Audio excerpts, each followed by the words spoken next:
This, McGwire with 60, one away from Maris, 20 games left. Sosa at 58 with 19 left to play.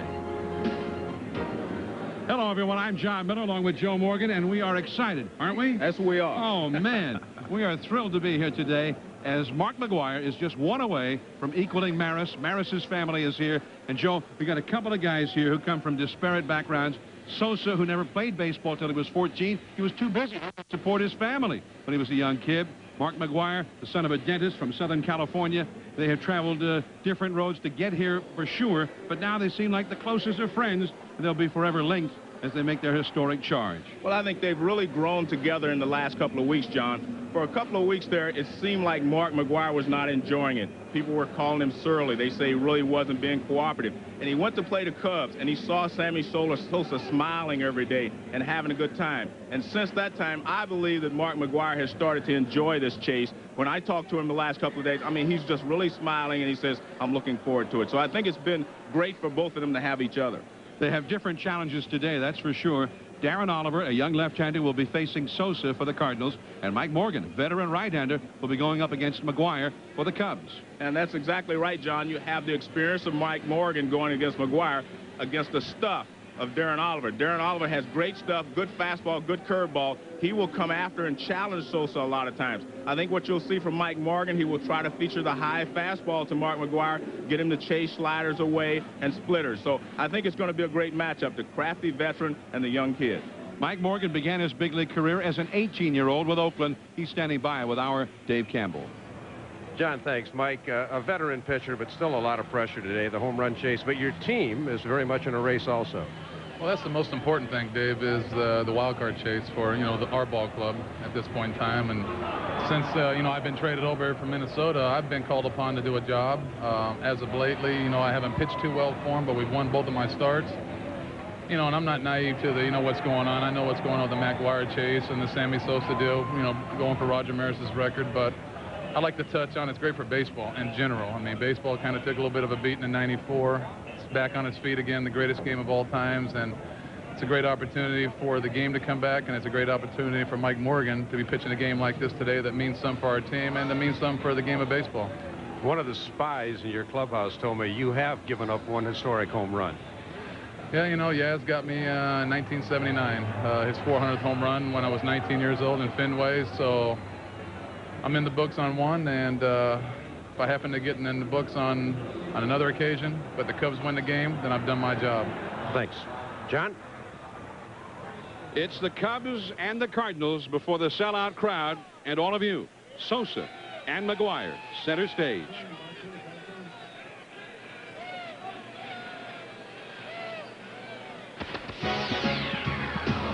I want him to break the record.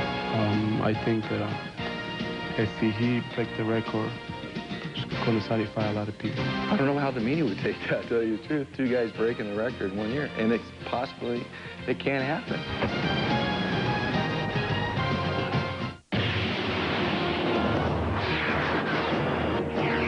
Let's say this is Castrol Syntec motor oil, and this is a harmful particle in your engine. Get the point? You see, Syntec's patented stabilizers seek out and neutralize harmful particles, protecting in ways other oils can't. Castrol Syntec, the active lubricant.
GMC Yukon, you may welcome a little challenge.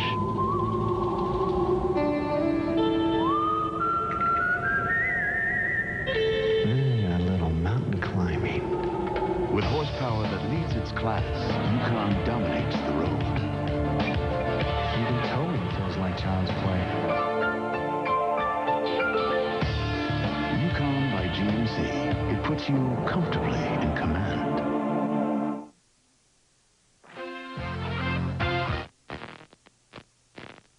This ESPN Major League Baseball special is brought to you by Castrol Syntec, the active lubricant.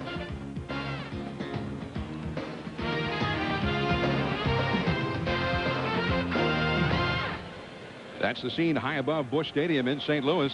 Our ESPN Labor Day special. And it truly is an interesting atmosphere out here. There's the Mac Attack group who come every day with their placards. And, of course, many of these people sitting in the outfield seats are hopeful that if McGwire hits number 61 today, they'll be the one to catch it. The 20-year-old fellow who caught number 60 here on Saturday, all he wanted was to take batting practice and to meet Big Mac in person. And they took care of that right away. He took his BP yesterday. And then he was out front today like everybody else, trying to find a ticket, trying to find a way to get in. Mark McGwire. And it truly was almost like a metamorphosis took place from one day to the next once he hit his 50th home run. He kept saying all through these many months. I mean, he's been asked about this since before this season ever started, which he thought was ludicrous. And he kept telling people over and over, even after he got off to a fast start in the regular season, that it was ludicrous. But he said, once I get to 50 before September, if that happens, then ask me about it. Well, he seems to have loosened up, and he seems to be enjoying it now, which I think it makes it even that much more fun. McGwire and the Cardinals take the field.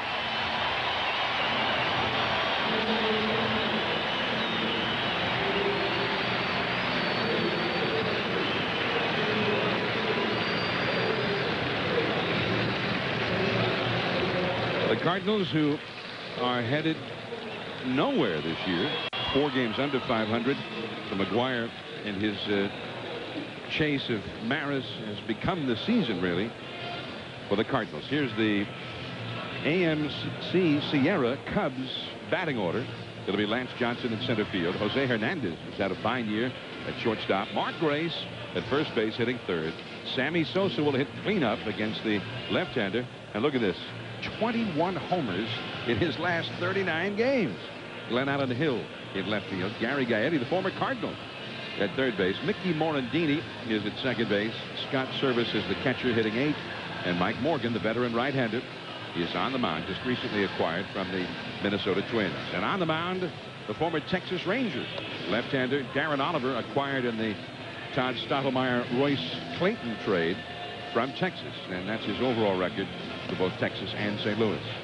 Well, he throws the ball well. He has a good fastball, a lot of potential. He's a young guy that they think if he ever just gets command of his control and, you know, be able to stand out there and throw breaking balls in certain situations, he will be a great pitcher. But he has good stuff, fastball, curveball. He throws a changeup. But in most cases, you're going to see him challenge Sosa, hopefully for his sake, not down the middle, but he'll be trying to challenge him with the fastball. And let's take a look at the defense. You know, this is pretty good fast outfield. Mark McGwire at first base, of course. He's got 10 errors so far this season, which is not his norm. He won a Gold Glove a few years ago. People only think of him as just a power hitter, but he's a pretty good defensive first baseman as well. Mark McGwire, who, of course, was a pitcher. I mean, he was recruited out of high school, Damien High School in Southern California, as a pitcher. He was recommended to the head coach at USC, Rod Dado, who, by the way, is in attendance here this weekend to watch his former protege. Marcel Latchman was a pitching coach for SC and recommended McGwire to Rod Dado, and that's how McGwire ended up going to USC as a pitcher. Lance Johnson leads it off now. Unlike the Cardinals, the Cubs have a lot to play for other than the home run record. They are trying to make the postseason. That ball is caught in left by Ron Gant. This one away. The Cubs have the lead in the National League wild card race by 1 game over the New York Mets. And this is one thing that I'm a little surprised that with the Cubs that they have not moved Sammy Sosa like up to the 3rd slot to give him more at-bats over the course of the season. Plus, you know, as a pitcher, you have to face him in the 1st inning. That puts a little more pressure on you to get the first 2 hitters out. McGwire is in a perfect situation like that. They know they have to face McGwire in the 1st inning. Well, as Jose Hernandez takes a strike, Jose Hernandez has 21 homers and 69 runs batted in. Sosa will most often hit 3rd against a right-hander, and they have Grace up in the 3rd spot against the lefties, and that's a base hit for Hernandez. The Mets are in 2nd place in the wild card. They're playing Atlanta. Here's an update. John, thank you. 2nd inning, Bruce Chen making his major league debut for Atlanta because Denny Nagel scratched because of a bad shoulder, and Louis Lopez with a man on, his 2nd home run of the year. Plesko going back, can't get it, gone. 2-1 shot. 2-0 Mets, John, right now, the bottom of the 2nd inning. Thanks to Bill Pito for that update from Shea Stadium. We'll keep you posted on that ball game, which has a great significance to the Cubs and also the San Francisco Giants. The Giants 3rd place in the wild card in the National League, and they play late tonight in San Diego. Here is Mark Grace, left-handed hitter, .319 average, 14 homers, 74 batted in. And Jim Riggleman feels that Grace is pretty strong against all types of pitching, but is liable maybe to see something a little better to hit from a lefty with Sosa protecting. The count 2-0. Well, that may be true, and I agree that, you know, Mark Grace is a good hitter. That's why I think that he could hit 4th on a daily basis and get Sammy Sosa that extra at bat over, you know, over a few ball games, especially when there are home on, you know, they get more at bats. That's a foul tip. And I just think of the pressure factor that it puts on a pitcher.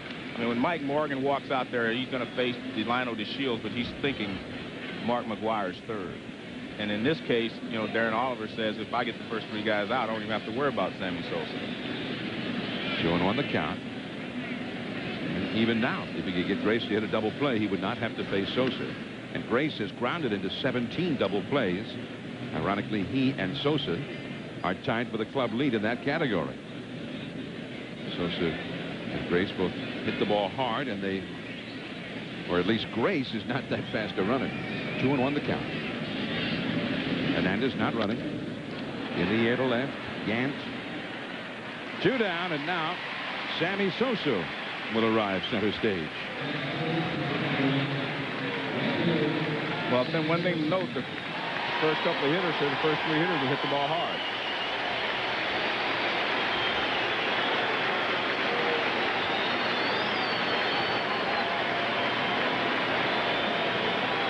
Great ovation for Sosa from the Cardinal fans.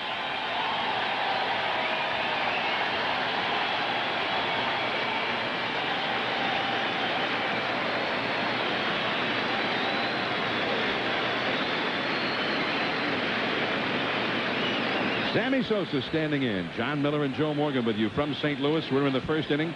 Welcome to those of you who've been watching the Mets and Braves game. And Sosa takes a called strike from Darren Oliver, the young left-hander pitching for the Cardinals. 2 men out. And Jose Hernandez, the runner at first.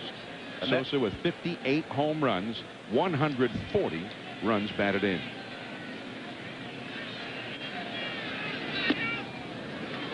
And you see from Oliver basically hard stuff. So he's going to challenge Sosa. He's just going to try to challenge him as he did the first pitch by going over the outside corner and then try to miss inside, go back away.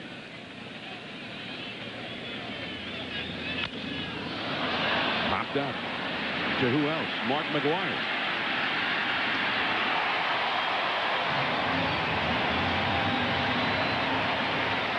Sosa is 0 for 1, and McGwire will be coming up 3rd in the last of the 1st. Stay with us. Hey, when it comes to the weekend, we figure it's time for kicking back. Yeah, right.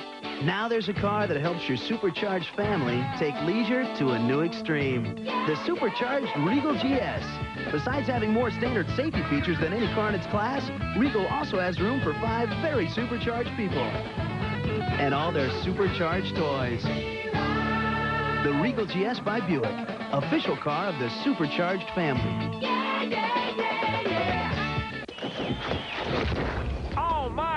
was a devastating punch. The champ knocked him into next week. You never know in life. It's all over for the kid. You might need health insurance.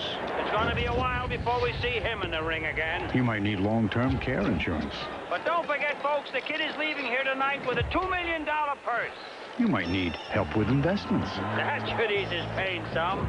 So at the Conseco Companies, our goal is to help you protect wealth, create wealth for life. ESPN's baseball special on Labor Day. The Cubs and the Cardinals as we join the National Home Run Watch. Sammy Sosa is 0 for 1. In between innings, Matt McGwire. Mark McGwire's 10-year-old son, who flew in from Southern California for the big weekend. And Mark came in and gave his son a kiss. And there's Matt, who has got to be as proud as he can be, and perhaps as nervous as anybody here, waiting to see if his dad going to hit number 61. Here is the GMC truck Cardinals batting order. It will be Delino DeShields at second base, Brian Jordan in right field, and Mark McGwire hitting third at first base. And he is just otherworldly right now. 13 homers in the last 19 games. It's not possible. Ray Langford hits cleanup in center. Ron Gant in left. Fernando Tatis at third base. Placido Polanco is at short, hitting seventh. Darren Oliver, the pitcher, hits 8th, and hitting 9th, the catcher Eli Marrero. And on the mound for the Cubs, the veteran right-hander Mike Morgan. And here in St. Louis, up in the hand-operated out-of-town scoreboard, they keep track of the out-of-town scores, including the McGwire-Sosa race, and McGwire continues to have a 2-homer advantage.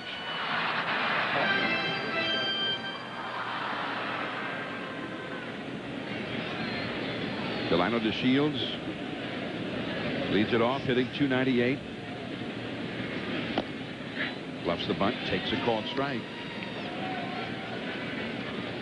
Morgan started the year with the Minnesota Twins, went on the disabled list, and when he was acquired by the Cubs, he just had come off the disabled list and has not yet pitched real well for Chicago. 1 ball, 1 strike. Morgan is 38 years of age. He, like McGwire, began his career with the Oakland Athletics, although several years before McGwire. He made his first major league start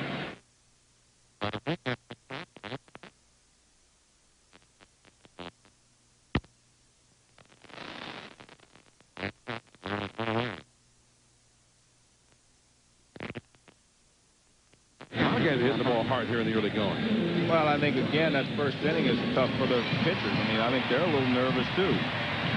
This is a pretty big event going on here, John, and I think a lot of people have to adjust to that. There you take a look at the Cubs defensively. Gaetti over at third base, Joe, has really been a great addition for the Cubs, ironically acquired from the Cardinals. Brian Jordan having a sensational year.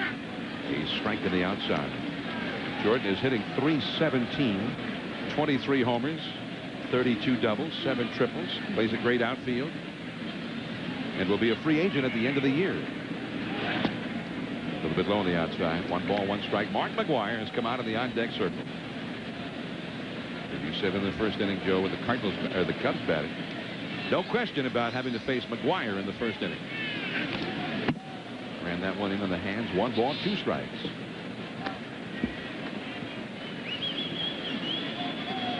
And he's here to watch Dad, but he's also here to work. Matt McGwire's got some work to do as the bat boy for the game.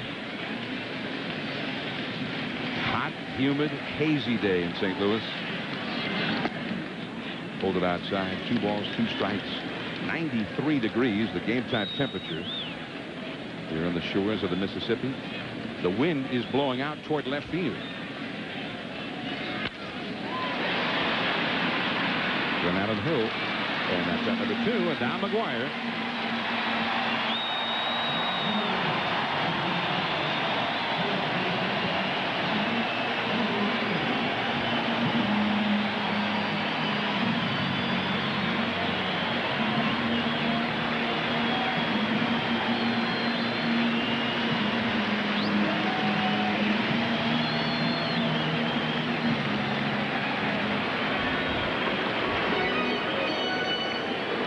Well, you saw Mark McGwire's mom and dad, John and Ginger McGwire.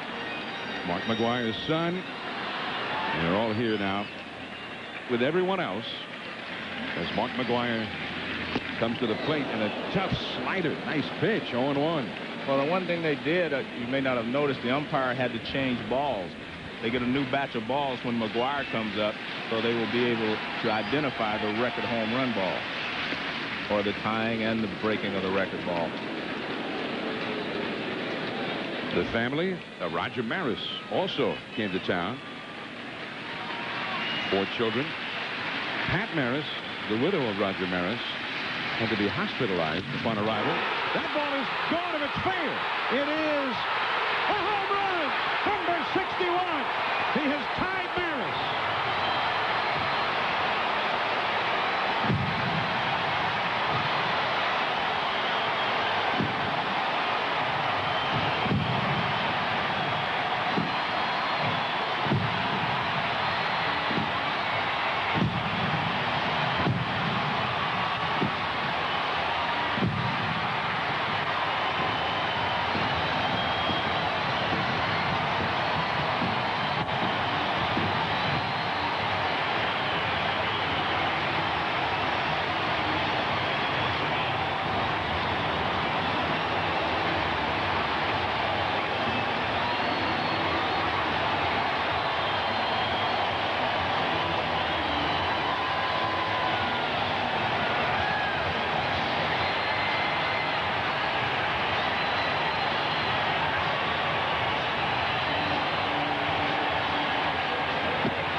Ray Langford is the hitter, although I don't know that many notice. Everybody is still standing and applauding Mark McGwire, who just hit a streak of lightning off the facing of the mezzanine level in left field that took about 2 seconds to get there, if that. His son Matt was the first to greet him.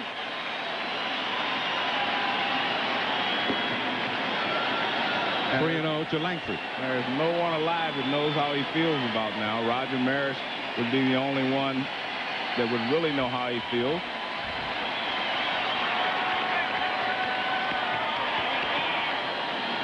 They just can't stop cheering. A strike. 3-1 now. Home run number 61 on Labor Day 1998 in the 143rd game. Maris hit number 61 in the final game of the year, October the 1st, 1961, against Tracy Stallard of the Boston Red Sox in the 4th inning with nobody on at Yankee Stadium. And McGwire, you can see there, it looked like he's shaking. Well, he'd have to be. Only a professional athlete, to be honest with you, can have that feeling that he has now, personal accomplishment and setting out to do something and accomplishing it, something that started when he was about 5 years old. All the hard work that he's put in, the ground balls that he's taken, the extra batting practice, playing Little League all the way up to where he is now, all that was in preparations for this moment. And for you to achieve that moment is just unbelievable. Still 3-2 to Langford in the first inning of the 143rd game against Mike Morgan. Mark McGwire becomes the second in history to reach 61 home runs. Well, not only that, John, he also erases the stigma that goes with Babe Ruth's 154 game 60 home run record. he has broken that record as well. So no longer will there be an asterisk in the book, which was taken away by Fay Vincent anyway, but no longer will that be a topic of conversation. And it's ball 4 to Langford.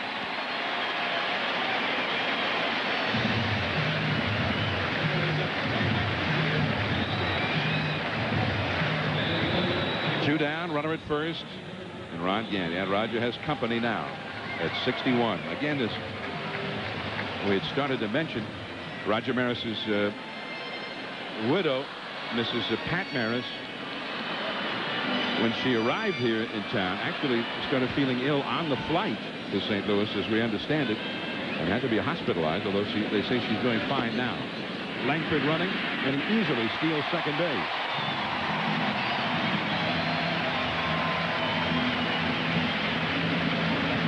His 20th steal of the year.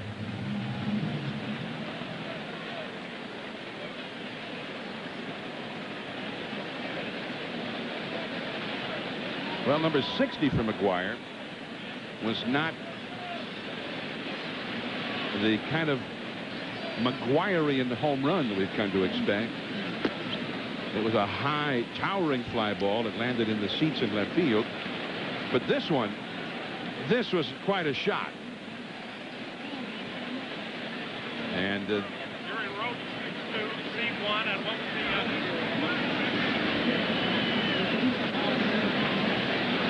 that ball hit off the windows of the restaurant out there in left field, just below the upper deck, and then ricocheted down.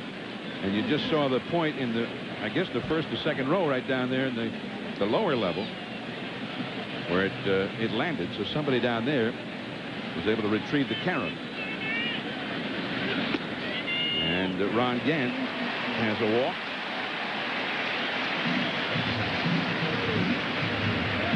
This is a line drive. It's not really, it's a fastball that hits the middle of the plate and hits a line drive down the left field line. As you called it, John, it's fair or foul. It was close to being foul. And I can't personally see where it landed, but I know it was over the fence. They measured it, or they estimated the measurement at 430 feet. There you see it hit the window and ricochet down below.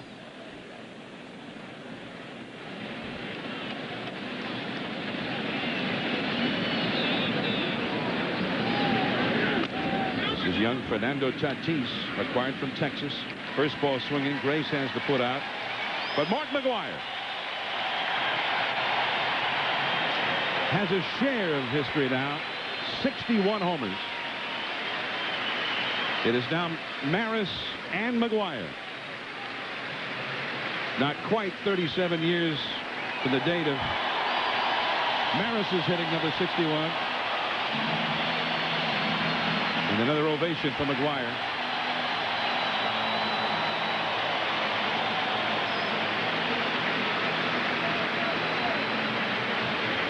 John, one of the tough things for the opposing players, when you hit a home run like that, he rounded first base. Mark Grace gave him a high five. And I know a lot of the other players wanted to congratulate him too, but you just don't know what to do sometimes, because this guy's just hit a home run that's put your team behind. So you're not sure exactly what you should be doing. Well, there's the swing, and he knows it's a home run if it stays fair, and he knows he hit it so hard he couldn't hook. And there's the Maris family behind him. And Stan Musial down there. There's the Maris family. And they have to have mixed emotions too. I'm sure they didn't want his record broken like his parents did, but by the same token, you know, I think they're happy that this has brought a lot of fame to their father. John and Ginger McGwire sharing a great moment. And then young Matt McGwire was the first out to greet him upon crossing home plate, and then pointing up toward his mom and dad. Sammy Sosa reacted as well.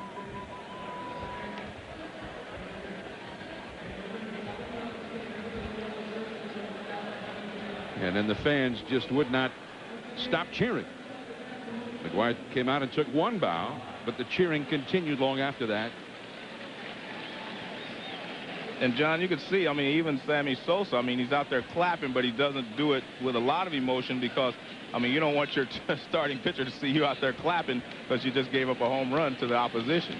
Well, and of course, I'm sure he had mixed feelings. He's been rooting for McGwire all along. He's made no secret of that.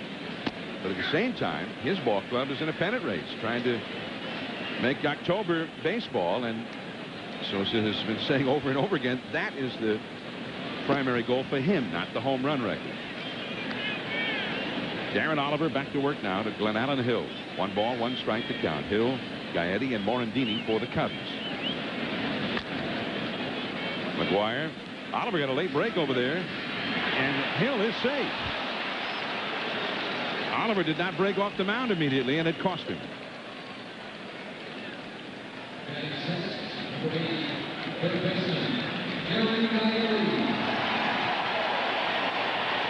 And a very warm welcome. In fact, welcome back to Gary Gaetti. He helped the Cardinals win a division title 2 years ago and have become a favorite here. Hard-nosed player. And he has been a great pickup for the Cubs, trying to help them get into October. And that's ball 1.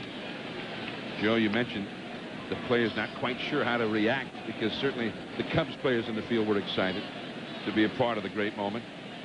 Barry Larkin, the veteran of the Cincinnati Reds, who were in here over the weekend, had many of the young guys seek his counsel as Gaetti drives one in the left, but he hit it off the end of the bat, and Gant on the warning track for out number 1. Gaetti didn't miss by very much. He hitting that one out of here. Well, John, I was on the field when Hank Aaron hit home run number 714 to tie Babe Ruth's career record, and he's trotted toward second base. I had mixed emotions about what I should say or do, and I, made eye contact with him, and I just kind of nodded, congratulations, but I did not want to, embarrass my teammate, the pitcher, who had just given up the home run. So it is a tough thing to do. Here is Mickey Morandini. You want to salute the guy for what he did, because you, first and foremost, as another player and another professional, you appreciate what he has done. But by the same token, first and foremost, this is still a team game. And that's a strike, 0-2. Well, Barry Larkin advised his young Reds teammates, and this is what you're saying. He said, don't make a spectacle of yourself. If you're close to him and he wants to shake your hand, shake it. Don't do anything to affect the integrity of the game. I mean, you're still out there as opponents battling each other. That's a foul off the left field line.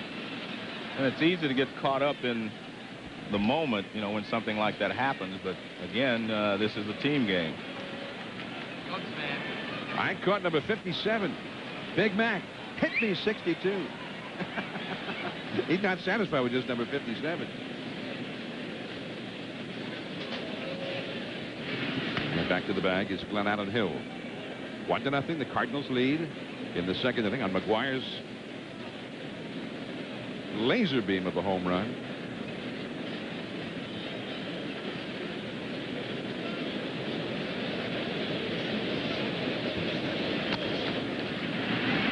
DeShields will go to first. Out number 2. Well, that home run landed in the stands in left field. Let's find out who's got it. Here's Dave Campbell. Thanks, John. Mike Davidson is the young man's name. You want to show us the ball? What's it got? A special number? Must be infrared. In your own seats, how long have you had the tickets? Well, they're my brother-in-law's seats. He just gave them to me because he's working today. He's got season tickets for the past 3 years. What are you going to do with it? Give it back. Who to? Mark McGwire. What a guy. You want anything for it? No, not really. All right, Mike, congratulations. You get it on the rebound. How hard did you have to fight for it? It just rolled underneath the seat, and I just picked it up and held on to it for dear life. Get your pack of Lucky Charms, John. All right, Dave, congratulations. And I like to hear that. I know you do. I'm not in complete agreement, but that's, that's what makes a horse race.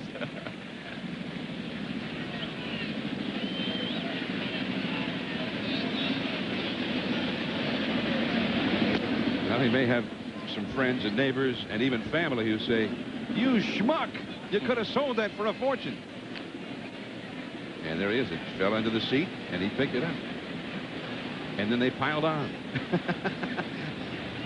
He looked like a quarterback as the gun was going off, Joe. He just fell on the ball and wrapped it up. Well, I think the interesting thing and the fun thing for me is that when someone has secured the balls in the past, you know, the people have stopped scrambling and let him, you know, be the hero. 2-0 the count. Scott Service, the hitter. Runner at second. Cubs need a base hit to tie this game. The strike over the outside. The pitcher, Mike Morgan, would be next. Well, when Maris hit number 61, a young kid named Sal Durante, about 20 years old, he was the one who ended up with the ball. And a restaurateur from Northern California had in advance offered $5,000 for the ball. Sal Durante was brought down to meet Roger Maris at Yankee Stadium after the game, and he offered the ball back to Roger instead of going for the money. But Maris handed the ball back to him and said, "You keep it. Maybe you can make some money with it." And that's exactly what Sammy Sosa did. You know, a guy brought the ball to him. Sammy signed it and gave it back to him. Yeah. Actually, a woman in Chicago. Yeah, and I think that's great. I mean, I see that's the way I look at it. I mean, I think that, as Sammy said, the ball means more to you than it would to me. You know, but that wasn't number 61 or 2. That was... Well, it was the all-time... Actually, it tied the Cubs record at Wrigley Field. It was a great story because the woman who works for the Chicago Tribune had brought her glove to the game and also had a little sign that said, "Sammy, hit number 56 to me and I'll give it back to you." And a few moments later, he hit it to her. She caught it. Service down the left field line. Gant on the move. He's got it. One man left. 1-0. Mark McGwire has hit number 61 here in St. Louis. He was their #1 assassin. Which brings us to your task. But there was one job he wouldn't do. So you didn't want to shoot a kid? He made his choice. Now he's their #1 target. What did you get me into? International action star Chow Yun-fat, Mira Sorvino, the Replacement Killers. Playing this month on Direct Ticket, only on Direct TV. My name is Chuck Davis, and I'm a football scout. I know every diner from Saginaw to Syracuse. I've been snowed in Laramie and scorched in Lawrence, and I've squeezed about 1 billion miles out of the old Chevy. But now, the truck's in the garage, because I'm on the couch, thanks to ESPN Game Plan on DirecTV Sports.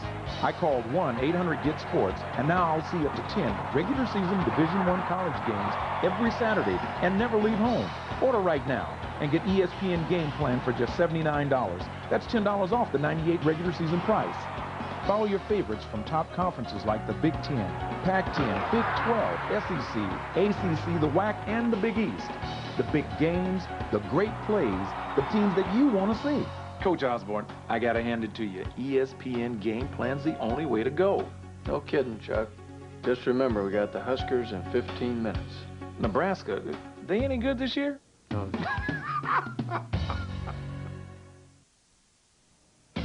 Bill Pito back in the studio. The scene at Shea when they saw that McGwire hit number 61. They saw it on the Jumbotron, and the place, as you might expect, went bananas. Mets in the dugout, clapping their hands right now. A rain delay. The top of the fourth with the Mets up 4-0.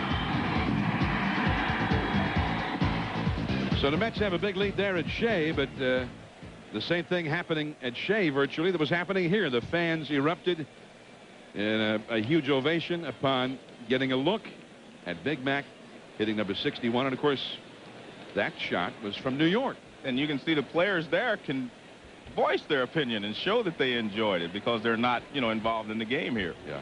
Of course, the Mets are hoping that McGwire hits like 5 or 6 home runs today against the Cubs. They're 1 game back of the Cubs in the wild card battle.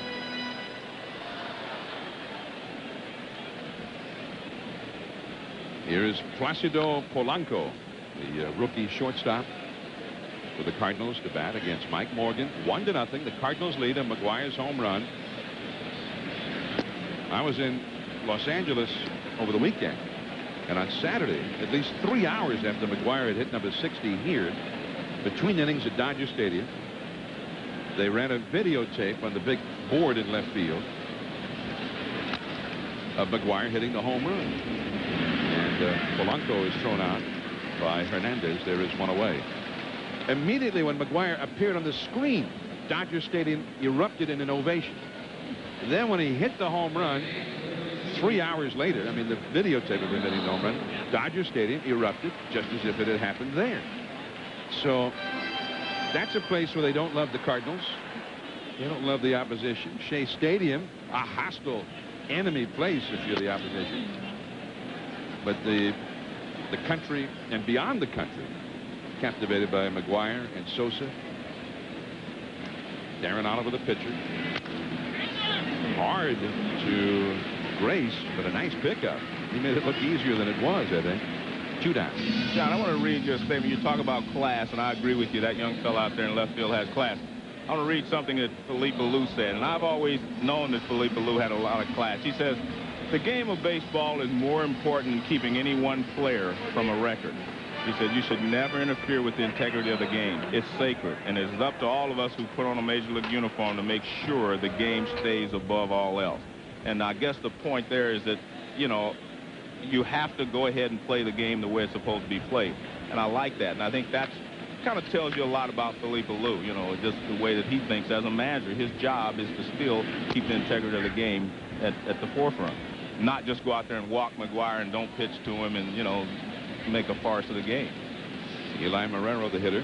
2 down, nobody on. Mike Morgan delivers, and Marrero goes deep into left field, and that one is gone.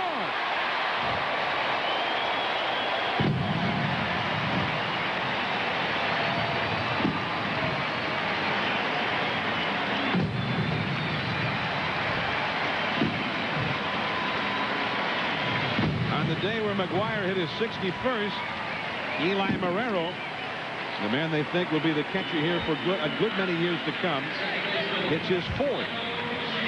Yeah, but the great thing, John, is the box score will be there. This box score is going to go up to Cooperstown, and, you know, it's going to be around for a long time. The box score from this game will have Marrero hitting a home run. So you still want to perform on this day. Just because Mark McGwire is going to overshadow you doesn't really take away from your performance.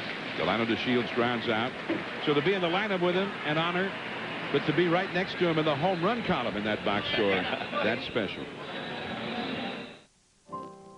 Falling in love again, never wanted to. What am I to do? I can't help it. Love's always been my game. Play it how I may. I was made that way. I can't help it. Ma'am, you ordered a pizza? Yes, I did. Let's go, boys. Everybody in the pizza business is looking for a way to deliver oven-fresh pizza.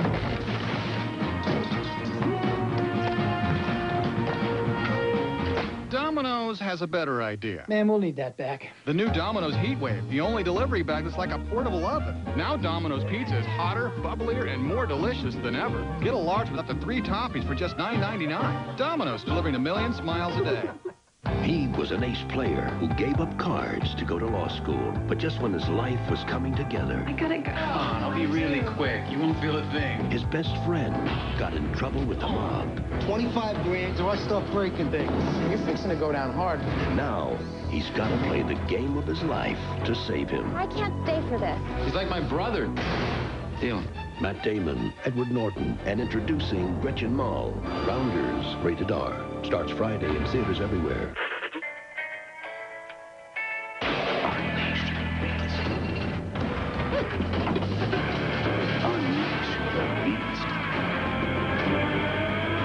Unleash the beast, Milwaukee's best. It's the Colts and the Patriots on ESPN Sunday Night Football. Peyton Manning against Drew Bledsoe. ESPN Sunday Night Football. Coverage begins at 8:15. Now that sounds like a great game. I don't want to miss it. Cardinals 2, Cubs nothing. McGwire 61, Sosa 58. Sammy Sosa would be due up 5th here in the 3rd inning. And there it's posted on the hand-operated scoreboard, which also features the out-of-town scores in baseball here at Busch Stadium. And you see the Mets leading Atlanta 4-0. That game is in a rain delay now. Mike Morgan hits one deep into center. Langford way back there. It's over his head and up into the Botanical Garden. An automatic double for Mike Morgan. And that one stunned Ray Langford, who was playing real shallow out there. Well, everybody's got power on their mind today. Mike Morgan now is 3 for 3 as a Cub. He didn't hit all year in Minnesota. Those have been his only 3 at-bats of the whole season. Now Lance Johnson. Cubs having to play catch-up here. Strike on the outside.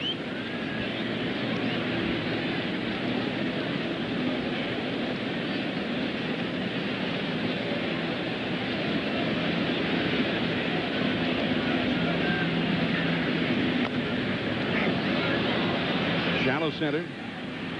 Delano DeShields will let Langford take it. One gone. And now Jose Hernandez will come up. Sammy Sosa from the small town of San Pedro de Macorís in the Dominican Republic. When he was 7 years of age, his father died. And Sammy was the 5th of 11 children. He has 8 brothers and 2 sisters.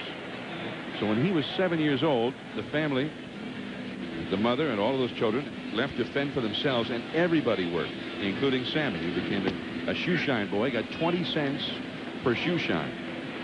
And one of his older brothers encouraged him when he was about 14 to play baseball. Sammy didn't like baseball that much. He was too busy working anyway. But they were playing in the back lot one day, and his brother saw something in his swing. And he said, hey, I think he's got something. That is booted by Polanco. And Hernandez is safe on the error. So his brother said, come on, I'm going to put you in this league because you're the one of us who has a chance to make it.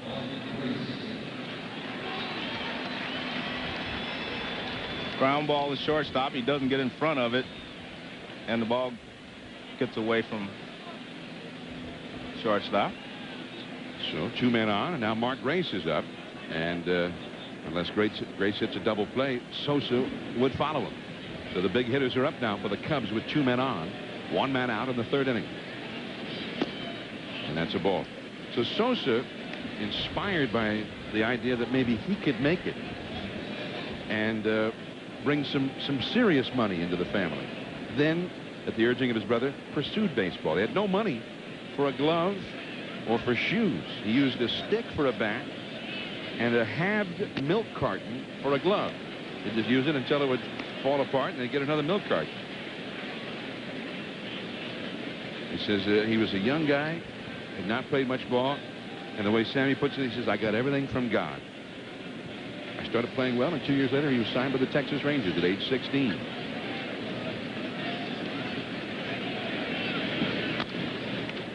Mark McGwire. That is out number 2, and now Sammy Sosa will come up with 2 men on and first base open.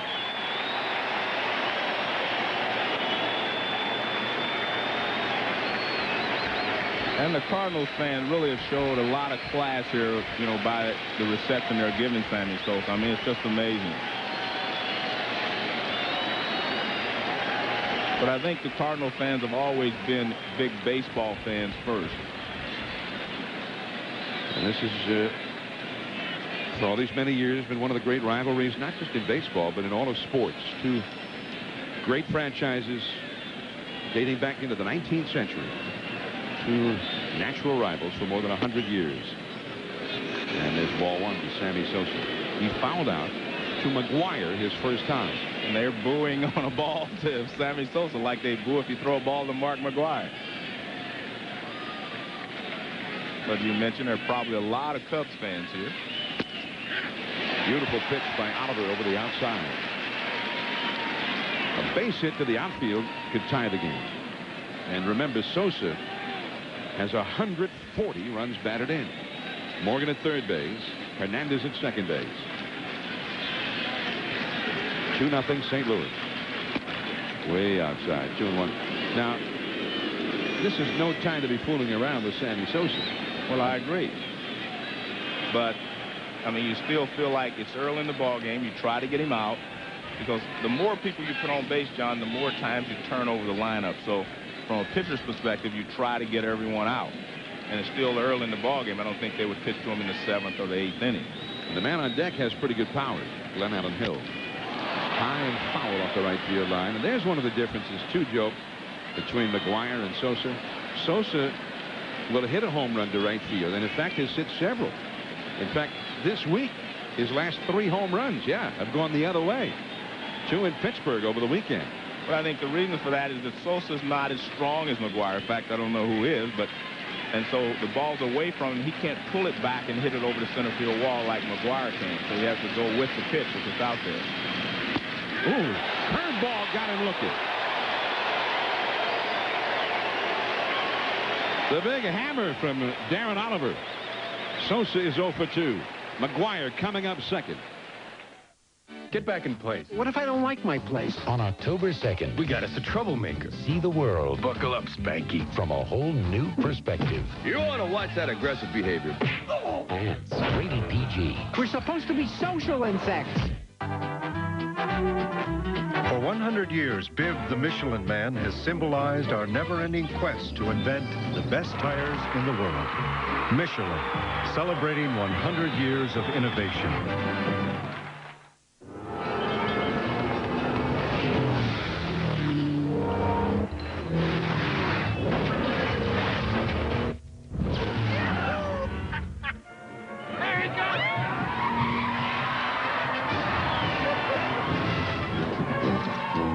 Let's go up that curvy road next. Anything you say, sir. Man, it was so much easier when he rode in the limo. New Infiniti Q45. Own one, and you'll understand. Who's gonna break Maris's mark and hit 62 out of the park? The race is on. Keep your eyes on the ball. McGwire, Sosa, Griffey. They've got their eyes on the ball. Baseball history is in the making. Who's gonna crush 62 before the season is through? It could happen at a ballpark near you. Don't miss a home run. Don't miss a minute. Keep pace with the race. Log on to MajorLeagueBaseball.com. Sammy Sosa is 0 for 2, a foul out, and he was called out on strikes, and a big sweeping curveball from Darren Oliver here in the 3rd inning. Well, John, I said this about 3 weeks ago on the air that neither McGwire, Sosa, or Griffey get any special treatment, from the umpires. And in fact, McGwire was kicked out of a ball game because he argued over a pitch. McGwire due up second here in the last of the 3rd inning. Brian Jordan, Mark McGwire, Ray Langford, the 3 big sluggers for the Cardinals. Matt McGwire, who was the first to meet Dad when he crossed the plate with number 61. Take a look at this pitch, and we'll see if, like you said, John, it's a pretty good pitch. Looks like a good pitch to me. Big sweeping breaking ball, as you said. We're looking at a little angle there in the outfield, but it looked like a pretty good pitch. It was high enough. There's ball 1 to Jordan. Well, so he had not seen one of those yet from Oliver. Yeah. Oliver's got a pretty good arm. He's matching his stuff against Sosa's strength. Good fastball, good breaking ball. But all of it is hard. Most of his pitches are going to be hard. And if you're a hitter, that's what you want. Mark McGwire on deck. Now 3 ahead of Sosa in the home run race. Tied with Maris. 1 away from the record that some thought might never be broken. And the Babe, when he hit 60 in 27, people didn't make that big a deal out of it because they assumed, he'll hit 65 or 70 next year. Because the Babe, it seemed like there were no bounds to what he could do. Plus, he was in class all by himself. I mean, no one else was even close to being able to do it year in and year out like he was. Only his own teammate, Lou Gehrig, who was only 24 that year, and emerged as any kind of competitor for him. John, if you look back, the thing that has made, these guys great is, Ruth had Gehrig, Maris had Mantle, and Sosa and McGwire have each other. I think they really help push each other to these heights that they've attained. 3-2. McGwire on deck.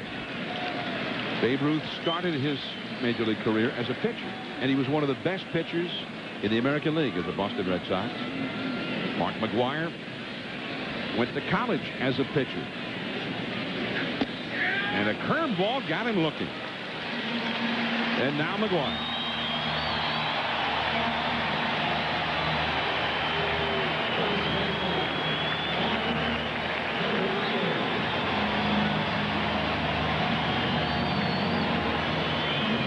The new ball's put in play with the special marking on it. So now he has equaled Maris. The next one, and the record belongs to McGwire, at least for now.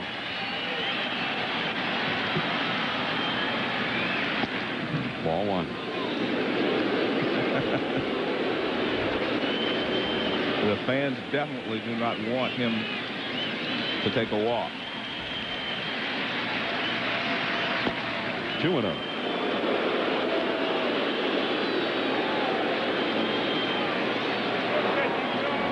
Everybody in the Cubs dugout right there at the railing to get a good close view. Base hit. Gaetti. It was hit so sharply, waved at it, couldn't get it. Well, he kind of stumbled over that way a little bit, and then the hop was such an in-between hop, he didn't really have a chance.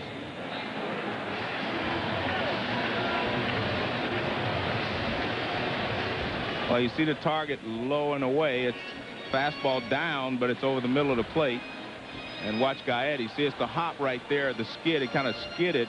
That's the reason he wasn't able to make the play.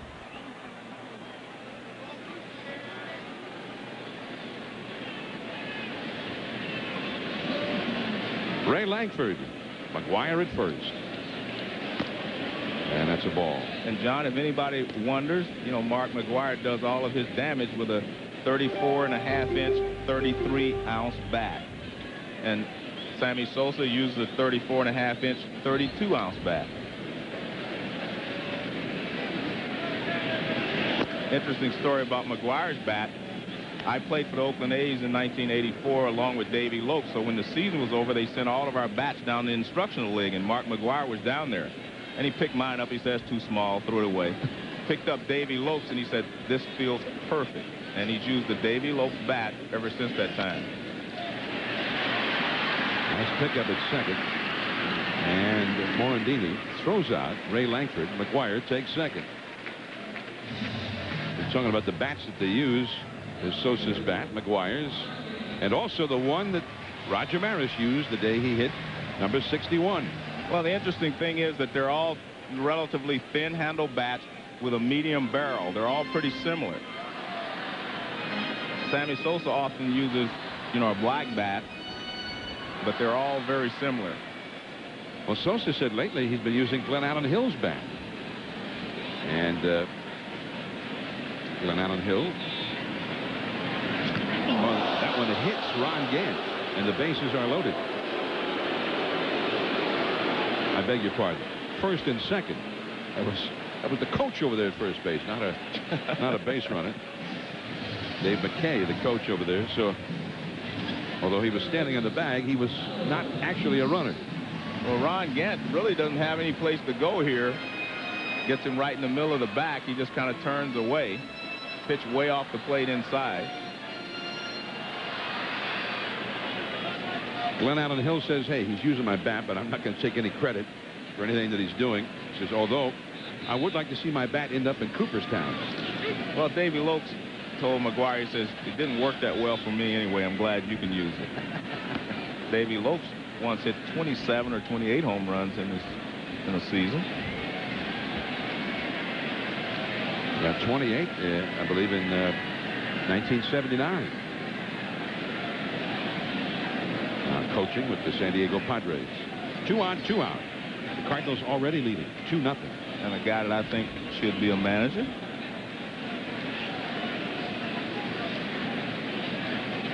Fernando Tatis, a right-handed hitter. Very young. Also from the Dominican Republic. And he Made a point of going over to chat with Sammy Sosa before the game during batting practice. 3-0 the count, and Morgan really struggling here suddenly. This guy become a tough out since coming to the Cardinals, by the way. Tatis has hit .289 for St. Louis. 5 home runs in 128 at-bats before today. And he gets a 4-pitch walk.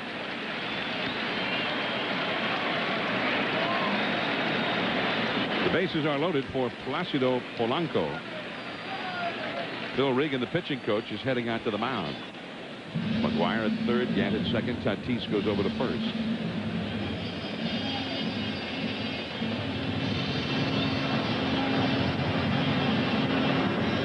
And the Cubs bullpen is getting busy. That is Dave Stevens, a right-hander, up in the bullpen. This copyrighted telecast is presented by authority of the Office of the Commissioner of Baseball and may not be reproduced or retransmitted in any form, and the accounts and descriptions of this game may not be disseminated without express written consent. I'm John Miller with Joe Morgan on Labor Day 1998, and wherever you are, if you've got some traveling to do later today, we hope you'll drive safely, and we're certainly happy that we're able to spend part of this holiday with you as we look in on Major League Baseball history. McGwire has hit number 61. That's a strike. We understand in a rain delay at Shea Stadium that they've been showing this game on the big screen there. Mets fans, of course, very much involved in what happens to the Cubs because the Cubs lead the wild card race right now. Placido Polanco takes the ball. Polanco came into the game hitting .286 in his 98 Major League at-bats. So Mike Morgan now pitching for survival. He's already down 2-0, and the Cardinals had the bases loaded.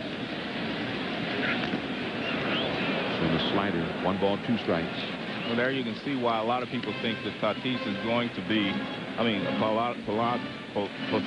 Polanco is going to be a good player because he has a very quick bat, goes to the ball pretty well, and they figure he's going to really improve as he gets some experience here in the major leagues. Although a lot of the rumors around here have the Cardinals pursuing Barry Larkin when the season is over.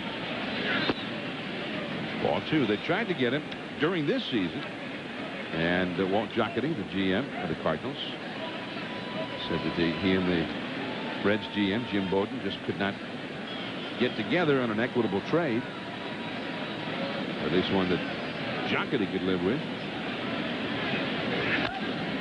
That is just foul. Almost a base hit with a couple of runs scoring, but just barely foul. Mike Winters, the third base umpire, making the call. Well, he went out to get the slider away, so he comes inside with a fastball. You see him pull it sharply down the line, but it's outside the bag as it passes the bag. Remember, if it goes over any part of the bag, the left-hand corner, any part of it, it's a fair ball.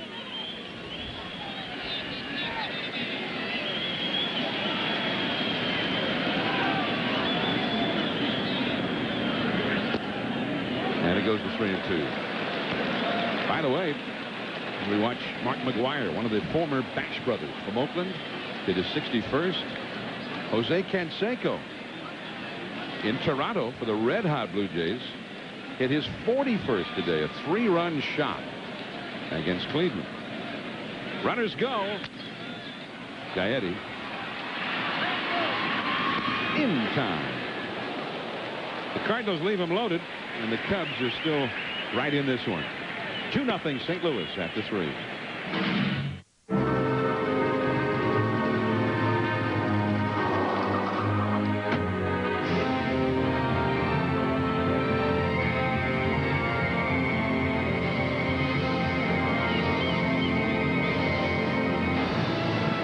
The Blimpie Blast.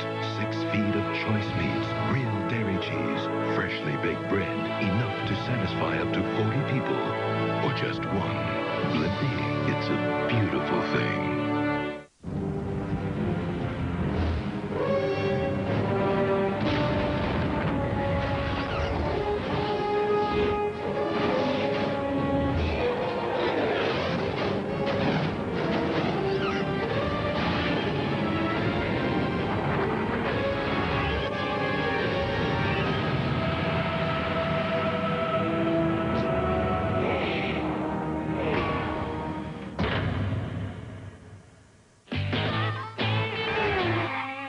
That's me, Bill. Here we are at the Super 8.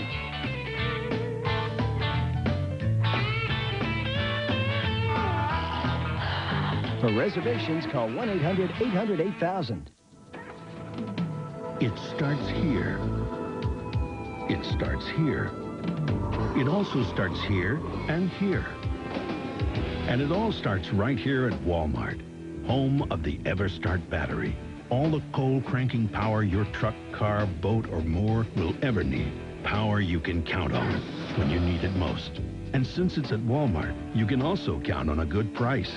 EverStart. The name says it all.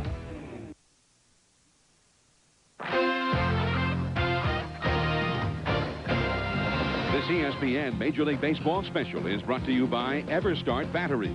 All the cold cranking power your truck, car, boat, or mower will ever need. Available at Walmart. On a hot, humid day in St. Louis, Mark McGwire has equaled Roger Maris with 61 homers. Dave Campbell is with the Maris family. Thank you. I'm talking to Kevin, third oldest son, and Kev, I saw McGwire when he was coming into the dugout. He pointed right at his family. Yeah, it looked like he to us, and that was the way it looked to us. You know, Dad, and you know, he thanked us really. And we apologize for some technical problems with that microphone as Glenn Allen Hill stands in. We get the problems figured out. Perhaps we'll go back for a visit with Kevin Maris. And that was interesting, Joe. He said it was obvious to them that he was acknowledging them. Well, and toward them. I think he has a great appreciation for the accomplishments that Roger Maris attained. I mean, I think he realizes how difficult it was for Roger Maris, far more difficult than it was for him and Sammy Sosa to chase Maris's record. You know, when you're Roger Maris, you're chasing Babe Ruth, who is a Yankee, and your closest pursuer is Mickey Mantle, who is maybe one of the greatest Yankees of all time. You know, people really are not pulling for you. Polanco and Hill is out number 1. And I mean, there was a lot of pressure on Maris. I mean, you know, I'm told that the Yankees really didn't do a lot to help him in those years. That, you know, newspaper people had access to his locker. They could just come in at any time and see him. And there was just a lot of pressure on the guy and a lot of stress. And, you know, the thing about McGwire and Sosa and Griffin, anyone that's chasing the record now, everyone is pulling for them. And that makes a big difference. Gary Gaetti, the hitter. It was a great interview that they did a story about Julie Isaacson, Big Julie, who was a very close friend of Roger Maris and Mickey Mantle. And he drove Roger Maris to the ballpark the day that he hit number 61. That's a fair ball by Gaetti. Gant gives chase. Gaetti will easily make it into second with a double. But he hit number 61, and then they went out to dinner afterward. And while they were at dinner, a guy came right over to their table. It was Julie Isaacson and his wife, Roger Maris. And the guy said, "Roger, personally, I don't like you that much, but would you sign an autograph for my kid?" Well, I mean, that puts a guy in a tough position. Well, the way Big Julie told it in the USA Today, Roger just kept eating his steak, and Big Julie popped him right in the nose. So he did his best Sonny Liston. 1 ball and no strikes to Mickey Morandini. Then he went across the street after they had dinner. There was a Catholic church, and he wanted to go to the midnight mass. So they went over, went into the church. The priest who was conducting the mass found out Maris was there and announced it to everybody in the church that Maris was there. At which point, Maris, unable to even be alone with his prayers for a moment, got up and left. Well, I think the Maris family is hoping that all the attention that's, you know, being brought to their father and showing how nice a person he really was and the character that he had will help, you know, maybe hopefully get him maybe into the Hall of Fame. That's out number 2. Morandini is gone. Well, we talked about Maris and the obstacles and the pressures that he felt before he died. Here's what he said. After the ball game, it made it difficult because I sat there until the last writer filtered in and went out. There was no organized period of a half hour, an hour, hour and a half. Hell, some days I was there 3-4 hours after a ball game, just sitting there with interviews, and it did get grueling. That really hurt. That's the point I'm talking about. The Yankees didn't help him by structuring as the Cardinals have done. You know, Mark McGwire has a time for his press conferences. It lasts a certain length of time, then he leaves. But I'm told that, as Roger just said, that he sat in the clubhouse for 2 and 3 hours after the game and answered every question until it was over. And the Maris family is saying, look, they just wish their dad could have had the same kind of... That's a nice catch by Brian Jordan, who's got great speed and great range out there. Service robbed of a hit. The Cubs robbed of a run. 2-0, St. Louis.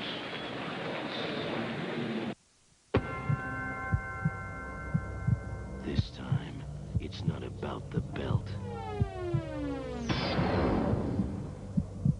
It's not about the record book. It's not about the prize.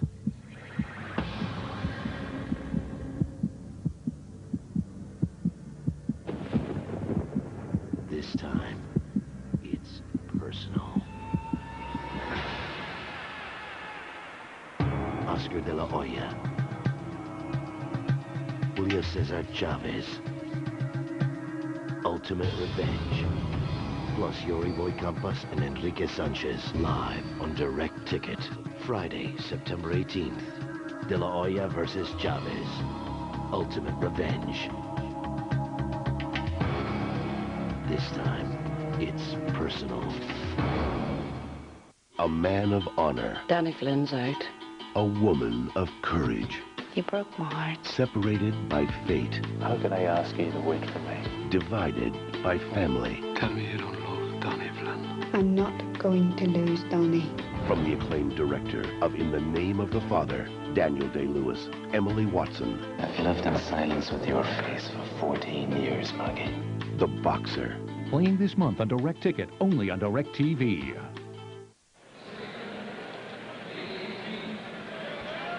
Cardinals 2, Cubs 0. John Miller and Joe Morgan with you from St. Louis. Mark McGwire in the first inning wasted little time in getting a share of Major League history as he homered in his first at-bat before the huge crowd. I mean, just electrified the sellout crowd here. Today's Skyview coverage from the Bud 1 airship, brought to you by Brewery Fresh Budweiser, the official beer of Major League Baseball. We're glad to have them with us here near the shores of the great Mississippi. And the great McGwire has hit one today. Roger Maris, it was announced by then Commissioner Ford Frick, who was an old friend of the Babes, that if he did not hit 60 or 61 in 154 games, which was the length of the schedule in Ruth's day, he would not be considered to have a part of or have broken the Babes record. Since then, that so-called asterisk was removed from the official baseball record book by then Commissioner Fay Vincent, because after all, the record is most home runs in a season.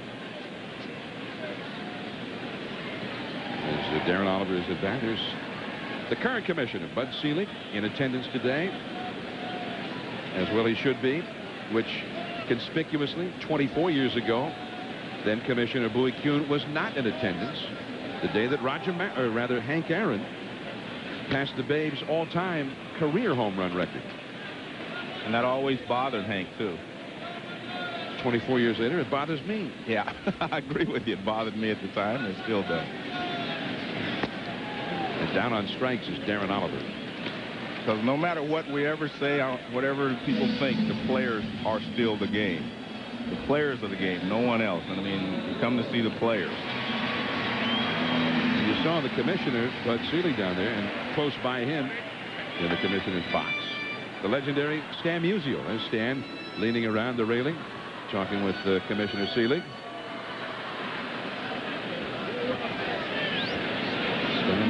They just unveiled a new statue of Stan Musial outside Busch Stadium this weekend. And not only a great player, Joe, but a great guy. And talk about down to earth. He was at the microphone before the big crowd before the game. They unveiled the statue and all that sort of thing. He said a few words, and then he broke out his harmonica and led everybody in singing "Take Me Out to the Ball Game." But his greatest accomplishment is the Wabash Cannonball. You ought to hear him play that. Well, that's probably just for you fellow immortals up there at Yeah, he plays it every year at Cooperstown. And we look forward to hearing him play it. Stan Musial. How did he get the nickname the Man? I'm going to ask you. You're a historian. I don't even pretend to know all those inside things of what goes on up there in Cooperstown when you immortals meet there in baseball's Olympus. Well, it's ironic that they're paying the Cubs because a Cub fan gave him that nickname. A Cub fan? Yeah, after he'd beaten up on the Cubs for 3 games, and he came out and he said, "There's the man." And from then on, he was known as Stan the Man. There's Lou Brock, another fellow Hall of Famer, along with Stan Musial. Cubs fans still remember Lou Brock for Ernie Broglio. The Cubs traded Lou Brock to the Cardinals, and every Cub fan will tell you that's the worst trade in Cubs history. Here you go, John. You might get a ball. No. I got it. Bob Gibson was here last time. Red Schoendienst is here. I mean, the Cardinal history, I mean, this is, you know, one of the real storied franchises in the history of Major League Baseball. So they have a lot of great Hall of Famers that are always around, and it's one of the reasons this is such a great baseball town.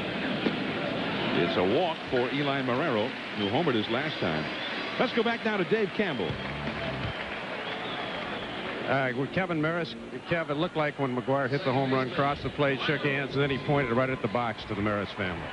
Yep, acknowledged us, and you know, he tapped his heart and looked like you know, he's saying Dad was in his heart, and that shows a lot of respect for the family, what Dad did. And Mark's a heck of a guy. Mark said that he's a spiritual guy, and he looks forward to talking to your dad someday in heaven. That ought to be quite a conversation. Hey, it can't get any better than that one right there.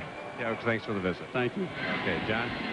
Kevin Maris said you can see a lot of his dad there. He got the same kind of a haircut that Roger Maris fashioned the year he won, or he hit the 61 home runs. And he does that, you know, in honor of his father. Delano to Shields to the right field, Sammy Sosa. And that is out number 2. And also, you know, the Maris family has said that, you know, they didn't want anyone to break the record, and that's personal.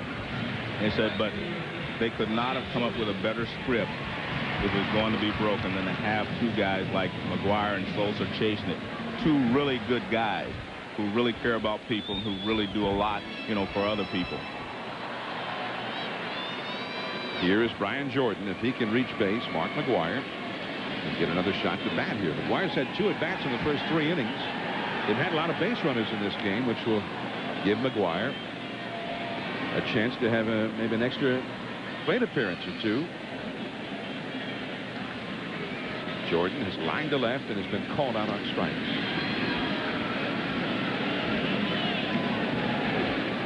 The Cubs bullpen is busy again. We're in the 4th inning. The Cardinals are leading 2-0.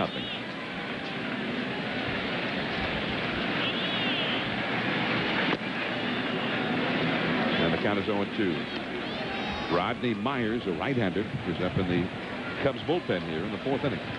2 down, McGwire on deck.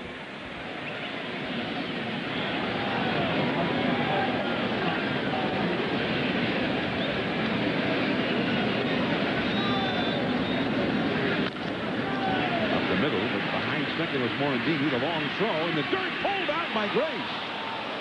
And that will keep McGwire from coming up with 2 men on. Big play by Grace. 2-0 Cardinals after 4. Here's some hot news from Domino's. The new Domino's Heat Wave. The first bag that works like a portable oven, delivering hotter, tastier pizza to your door and a bigger smile to your face. Now a large with up to 3 toppings is just $9.99. You know those too old, too small, never should have been bought suits hanging in the back of your closet? Trade them in and take $100 off any suit. No exceptions. Right now, trade in an old suit, and Joseph A. Bank will give you $100 off any suit or any sport coat with dress trousers. There are no exceptions. The Joseph A. Bank trade-in sale. $100 off any suit or sport coat with dress trousers. Hole 3 of the Cooper Tire Invitational, a long par 10,000 from Seattle over the Continental Divide to Minneapolis. Our leader lying 7,012. Bill, how did he get there? Well, Jim, Arnold's gotten through some rough terrain, thanks in part to his Cooper tires. Then that nice run, keeping it left along the Canadian border. Arnold, what's in store for the rest of the hole? Got to clear those giant heads. The Cooper tires will do the job. The world is your course. Drive on. When I first got into my Tiburon, it absolutely changed what I thought about Hyundai. It's very exciting to drive it. It looks very sharp. It just reminds me of more action and adventure. You know, my boss saw it and he kind of looked at it like, how can you afford to pay for that car? Just taking off on the road with the windows down, people will look over like, hey, what kind of car is that? I'm proud of it. If you're in the market to buy a car, you should go in and test drive it.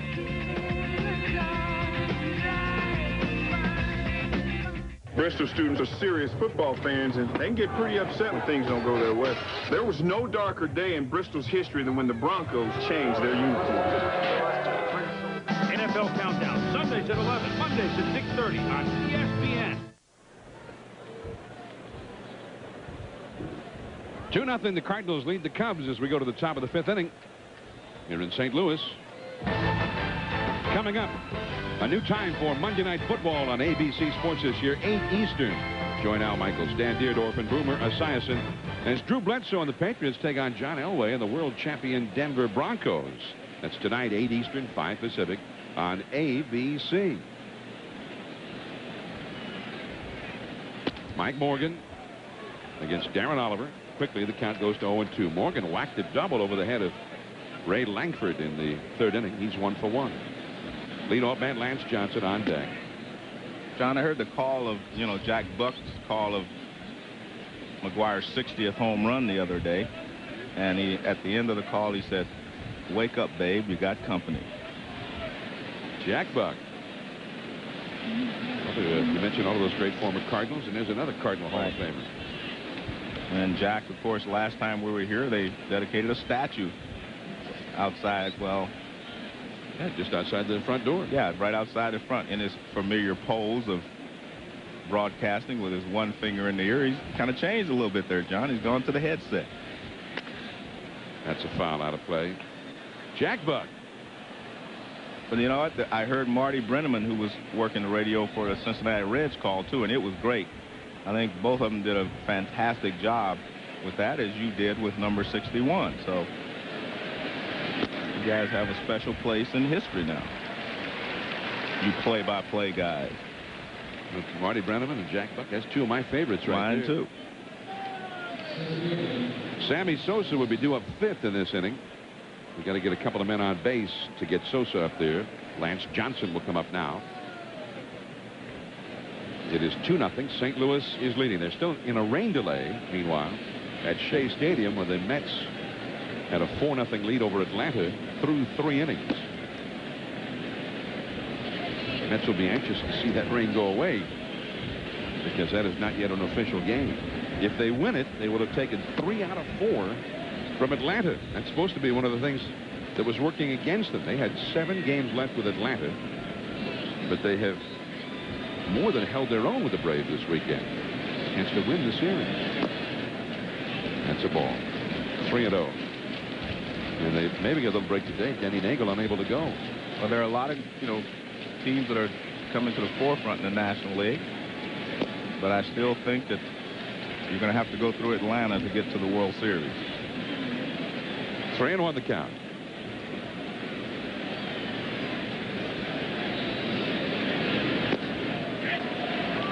Three and 2 now. Jose Hernandez on deck. Tony La Russa, Mark McGwire's manager when he broke into the big leagues. And his manager when McGwire makes history.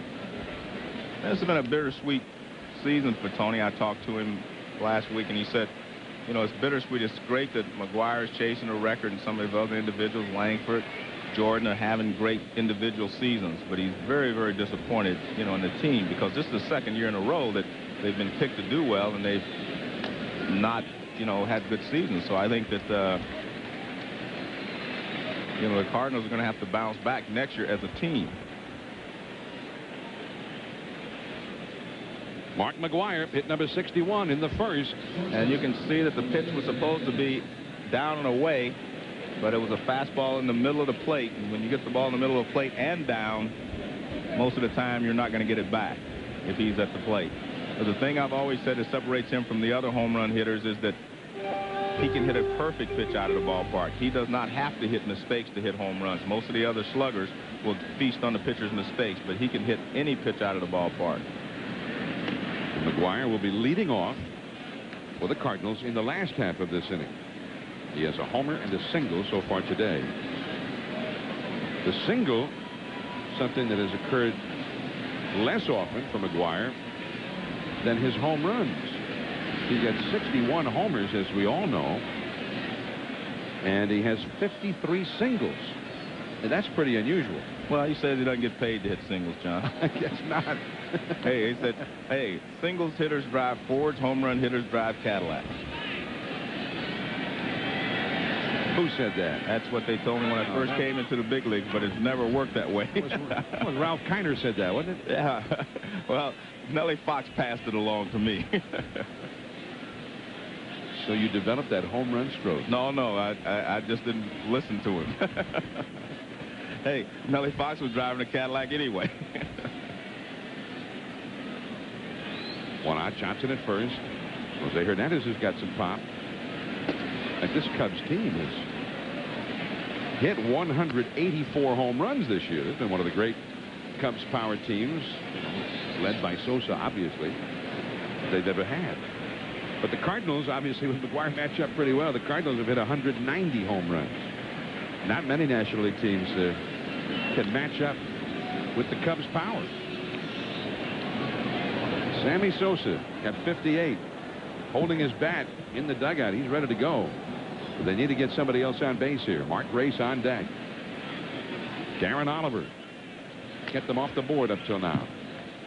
1 ball, 1 strike. But 14 of McGwire's last 24 hits have been home runs. Well, that one stretch there in Florida, he hit 4 out of 4 home runs in 5 at bats. And Sosa hit a homer earlier each one of those days, and both nights McGwire answered with 2 home runs.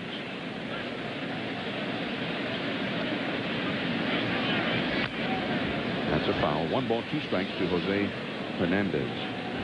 You know, we're talking about Roger Maris, and we keep talking about the most home runs ever hit. In the minor leagues, there was once a guy named Joe Bauman, who still lives in Roswell, New Mexico. 1954, Joe Bauman hit 72 home runs for the Roswell Rockets in a Class C league, the Longhorn League.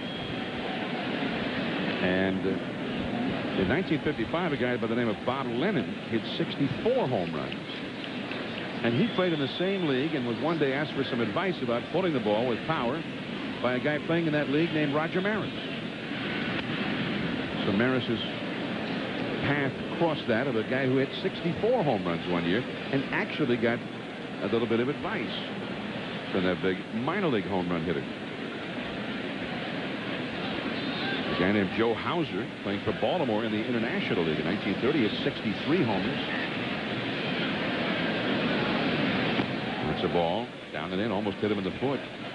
Well, Dick Stewart, remember Dick Stewart? Yeah. Dr. Strangeglove. Yeah. 1956, playing for Lincoln, hit 66 home runs. Of course, he went on to hit more than 200 big league homers. Tony Lazzari, who was Ruth's teammate in 1927 when he hit 60, and a great player in his own right. That was down the left field line. Gant into the corner, and it's foul. Lazzari hit 60 for Salt Lake City in the Pacific Coast League in 1925. Tomorrow night at 7:30 Eastern, 4:30 Pacific, an ESPN Classic Sports original documentary, Roger Maris, Reluctant Hero. Through interviews, rare footage, and archival interviews with Maris himself, this one will reveal the man behind one of the most famous records in sports, Roger Maris, Reluctant Hero, tomorrow at 7:30 Eastern on ESPN. You can't be there to see it. I suggest setting your VCR for it. Well, Hernandez chased one there that might have hit the dirt if he hadn't hit in. 2-2 the count. John, it's 60-plus home runs is a great number, even if you're playing in Little League or wherever you're playing. But I only watch big league records. I only count big league records.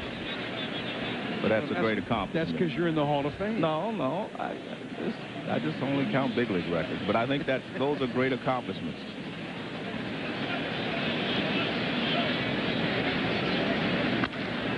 Caught at short by Polanco. And Johnson had to hold at first base. Now, had he short-hopped that ball, it surely would have started an inning-ending double play. But he caught it, and that brings up Grace. If Grace can get on base, Sammy Sosa will get a shot at it here.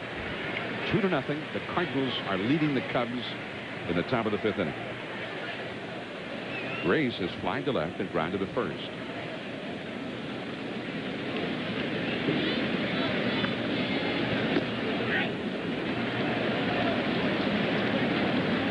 There's Sammy Sosa on deck, hoping to bat here in the 5th inning.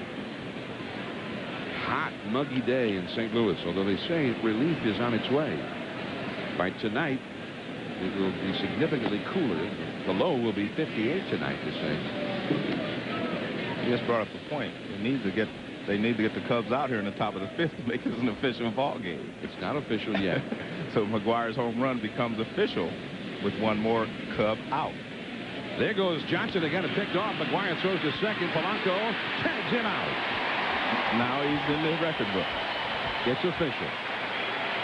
And McGwire is coming up.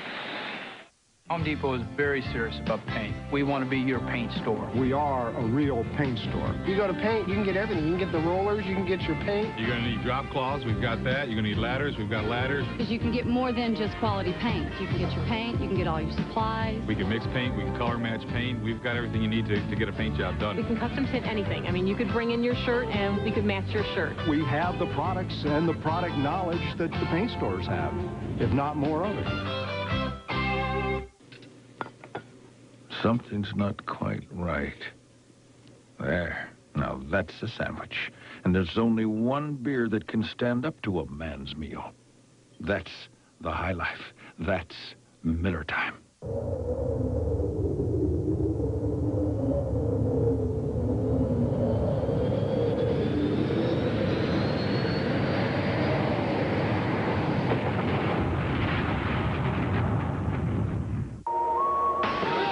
#1 ranked minivan by Car and Driver, the rugged Montana from Pontiac. With not one, but 2 sliding doors. Something handy for whoever's passing through. Life is more exciting in Montana. Now, get out of Dodge with 0.9% APR financing or $2,000 cash back on any new 98 Transport or Montana during the Pontiac Summer Sell Down. See your Pontiac dealer today. Rogaine Extra Strength works for 4 out of 5 men. What do you mean works? Regrows hair, or at least stops hair loss. With my luck, I'll be that 5th guy. Probably not. But here's our guarantee. Give Rogaine Extra Strength an honest chance. You be the judge. It stops hair loss, or regrows hair, more hair, thicker hair, faster, or we give your money back. Guaranteed. Rogaine Extra Strength works for you, or your money back. I can't lose. McGwire hit number 61 in the 1st inning. The Cardinals lead 2-0 as we go to the last of the 5th. And when he came out of the dugout, the ovation began, and everyone is standing here at Busch Stadium as McGwire stands in at the plate. I think we should stand too, John. Since we couldn't salute him when he was running around the bases. Because we're not supposed to show favoritism, are we? I'm trying to maintain the integrity of the game. Of the booth. Right, of the booth, right. High in the air, shallow center. Morandini out, Johnson in. And McGwire is gone on 1 pitch.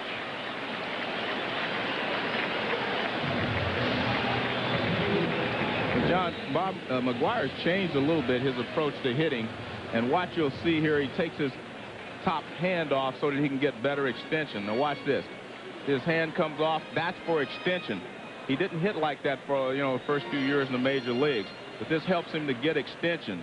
And it doesn't cut off the swing, because if you keep your top hand on, your top hand will eventually roll over. And I think Sosa is saying, hey, you hit the home run. Now we have to try to win the ball game. Sosa will be due up second in the 6th inning. As Ray Langford comes up now. McGwire back in the dugout. 2-for-3 for the day.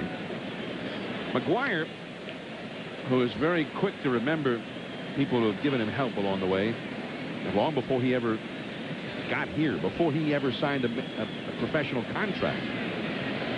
He was given some hitting instruction by Ron Vaughn, who was a coach at USC when McGwire got there. Ron Vaughn was one of the early guys to see that McGwire maybe had a better future as a hitter than as a pitcher.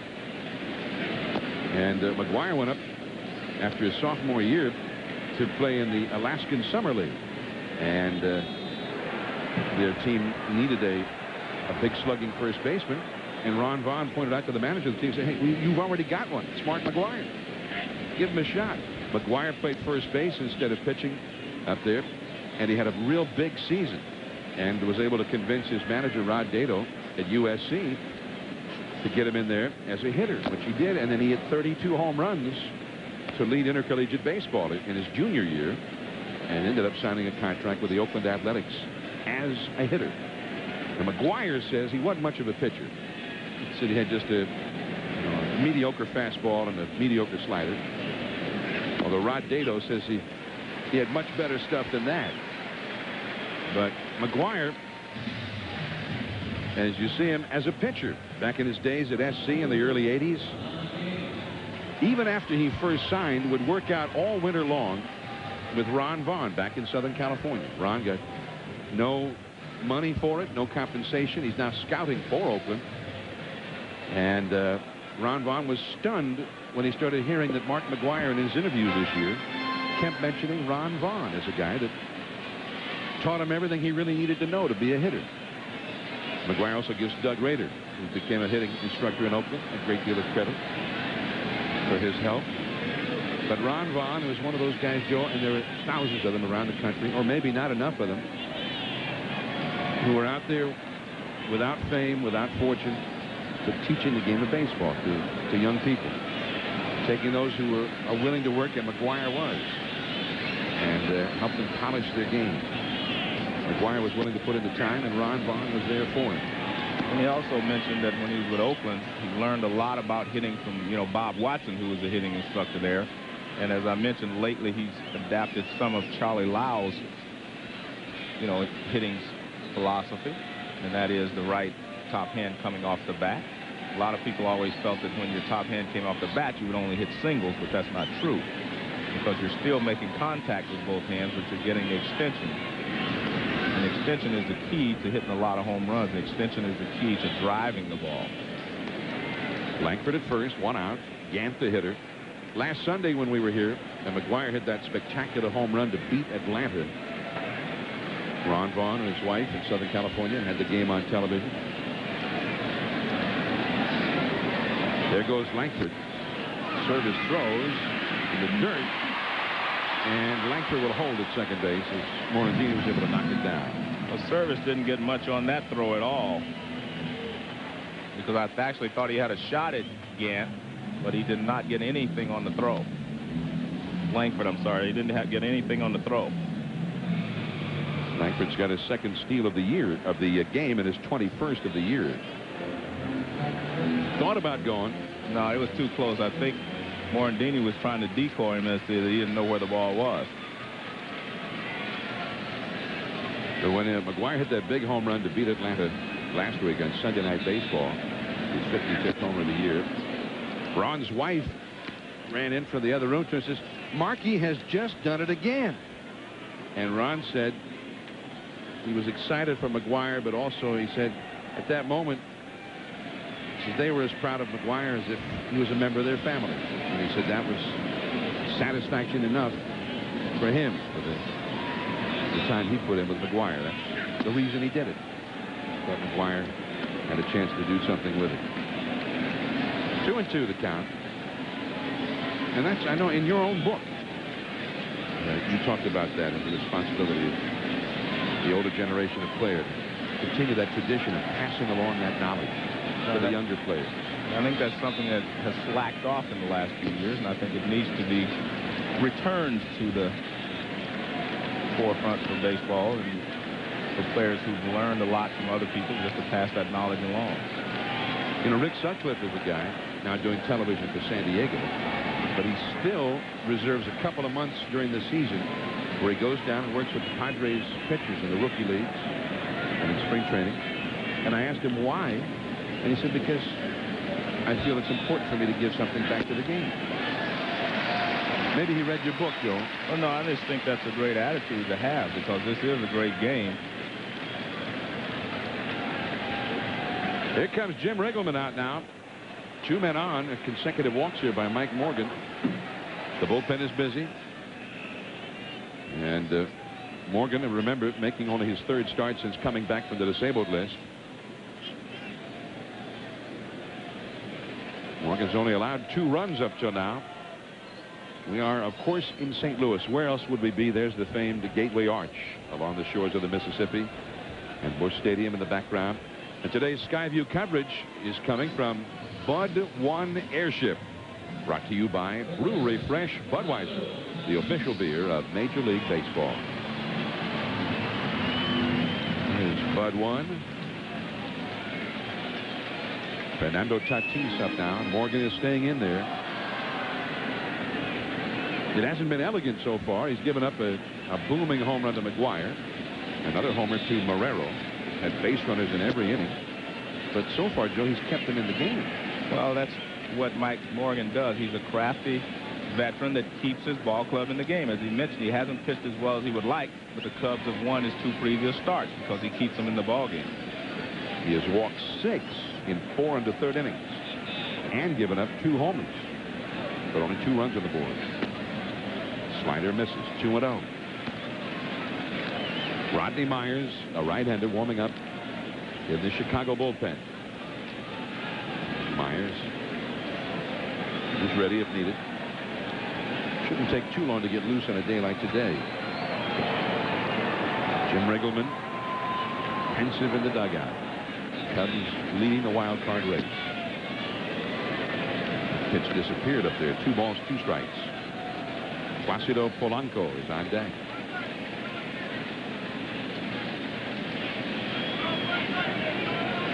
Toronto is leading Cleveland today, by the way, 14-1 now at the end of 7. On their way to their 11th consecutive victory.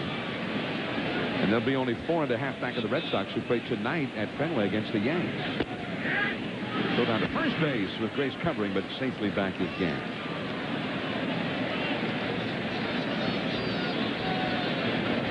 Two and 2 the count. To Tatis.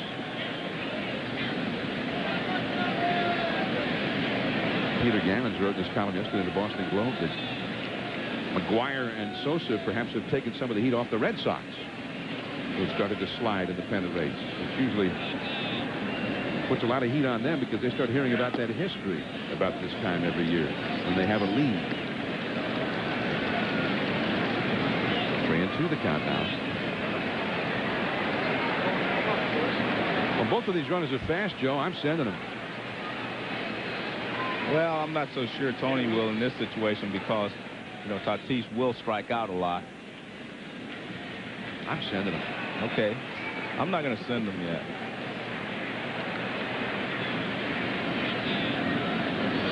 They're holding on. Oh, they never listen to me. Well, 3-2. Yeah, they do sometimes. That's why you still have your house. We didn't have a bet on that. I didn't bet my house just now, did I? No, you didn't. No. 3-2 the count.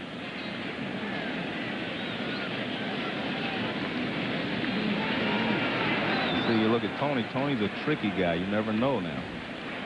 Well, plus, if they, let's say the guy struck out and they stole, then they could walk Polanco to go after the pitcher. The pitcher's hitting 8. So this should be 2. Here's 1. Morandini to first. Double play. Yeah, they should have sent him. Sixth inning, Grace, and then Sammy Sosa coming up. Favorite sound, saxophone. Favorite date, sunset cruise along Lakeshore Drive. Ideal car, one of those off-road things you climb into. Not in this life. These are the new Buicks. Smooth driving, smooth riding. Cars that conquer not the jungle, but the road. The new Buicks. Real power, real comfort, real style.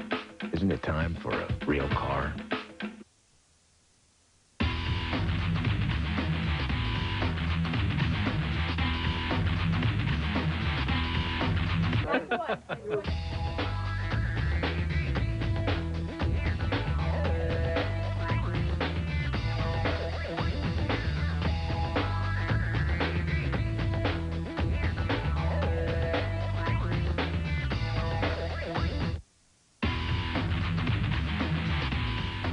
Oh, man, it was like this... What? Quiznos oven-baked classics. If you want your sub toasted, you gotta go to Quiznos. Finally, a polished brass finish that holds up under siege. New brilliance for the kitchen. From Delta, it's guaranteed to shine for life. Delta, the faucet. It's always been my way or no way, right? So when I go away, I stay at Super 8. I want it comfortable. Am I right? I want my VIP discount and friendly people. But not too friendly. Life's great at Super 8. There's the Mississippi, the Gateway Arch. St. Louis, the gateway to the West. One of America's historic cities, part of the opening up of the West. It started here. John Miller and Joe Morgan. Today, history has been made. Mark McGwire, the second major leaguer to reach 61 homers, joining Roger Maris. And now he's one home run away from reaching the top of Everest, where nobody has ever gone before. 61 and counting. But also being chased himself by Sammy Sosa, who is on deck. Here in the sixth inning as Mark Grace takes ball one from Darren Oliver. And that's the other part of it. When Maris hit number 61, he had the record, and then the season was over. McGwire, after today, has another 19 games left to play. So breaking Maris's record will only be the record until the next one. And also, he has been the first to hit 61 since Maris, but he may not even end up leading the league in home runs. And Sammy Sosa might overtake him. Well, I think that's what has really helped both of them. They push each other. They're not competing against each other, they say, but at least they're pushing each other. 3-1 the count to Grace. Well, Oliver needs to make a pitch here. He can't walk Grace in front of Sammy Sosa.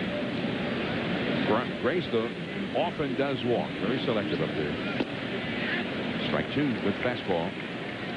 He has walked nearly twice as often as he struck out.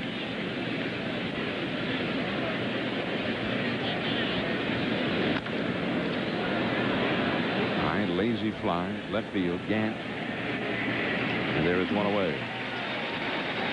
John, I'm going to show you a little something about these guys' swing. They both get in a almost a perfect power position. Look at that. An impact with McGwire. Now look at Sosa. The difference is Sosa on the right has his left leg straight. That means that he is in a perfect power position. McGwire breaks his left knee a little bit, which tells you that he uses his upper body a little bit more because he's stronger. And that's why McGwire really has a little bit of an edge, because he's a little stronger than Sosa. But they are almost in perfect power positions when they attack the baseball.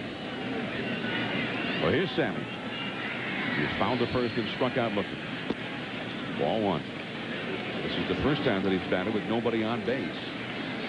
Again, he got a very warm response from the St. Louis crowd upon arriving at the plate. We saw Big Mac hit number 61. They want to see Sosa go deep too. Yeah, that's what they came to see. Mark's the man. That's what Sosa keeps saying. No, stands the man. Ooh, change up. So he's thrown him last time up. He threw him a curveball to strike him out that he had not seen in his previous at bat. This time he throws him a changeup, something that he has not seen the entire ball game. Oliver, who until recently was a teammate of Juan Gonzalez, the great Texas Rangers slugger. Sosa fouled on the right field line. Sosa and Gonzalez both were signed by Omar Minaya, who is now the assistant general manager of the New York Mets. They were both acquired at nearly the same time. Gonzalez from the Vega Baja section of Puerto Rico, Sosa from the Dominican. And that's a ball. Even in the daylight here, Joe, is seeing flash bulbs going off from thousands of cameras with each pitch, both to Sosa and McGwire. I don't think they're going to help that much. 3-2 the count. He struck him out. Foul tip into the glove of Marrero. And that pitch was a little bit out of the strike zone. High fastball away. And Sosa went after it. Well, let's take a look at how he started him off. Fastball down, then fastball over the outside corner. A breaking ball away, a changeup, I'm sorry. And then he gets a fastball away, fouls it out of the play. High fastball and another high fastball, and he chases it. Run out on the hill. Delano to Shield. Nice play, and just like that, the Cubs are gone in order. First time all day. Last to the 6, 2-0 St. Louis. It starts here. It starts here. It also starts here and here. And it all starts right here at Walmart, home of the EverStart battery. All the coal-cranking power your truck, car, boat, or more will ever need. Power you can count on when you need it most. And since it's at Walmart, you can also count on a good price. EverStart. The name says it all.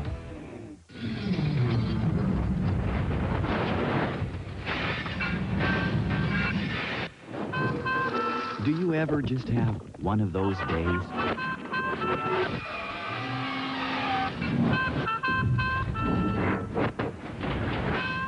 Well, at Farmers Insurance, everything we do is about getting things back to normal. Isn't that what insurance is supposed to do? Farmers, get you back where you belong. You're so lucky. Not one gray hair. When a woman can run her fingers through your hair and can't tell you blend away your gray, that's a natural-looking result. And that's just what you get with a hair color called Just for Men. Simply shampoo in, then rinse. In only 5 minutes, this unique formula blends away gray, actually matches your gray to your real color. So nobody knows, even close up. I just love your hair. Just for Men. It looks so natural, even she can't tell. It's impossible to keep the ocean from the shore. It's just impossible.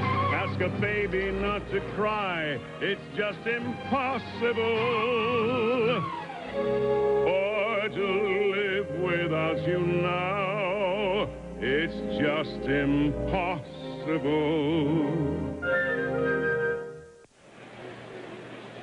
Cards 2, Cubs nothing. Last of the 6th inning from St. Louis.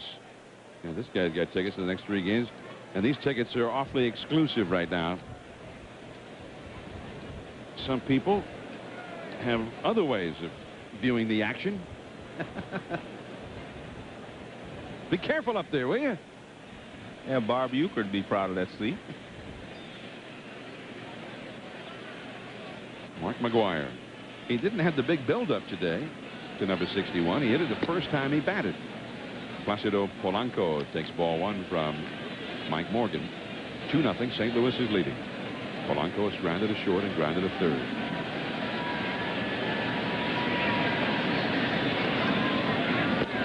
Right over the outside for a strike. Darren Oliver, the pitcher, is on deck, and then Eli Marrero. The last third of the Cardinals batting order here. McGwire would be due up 6th in the inning.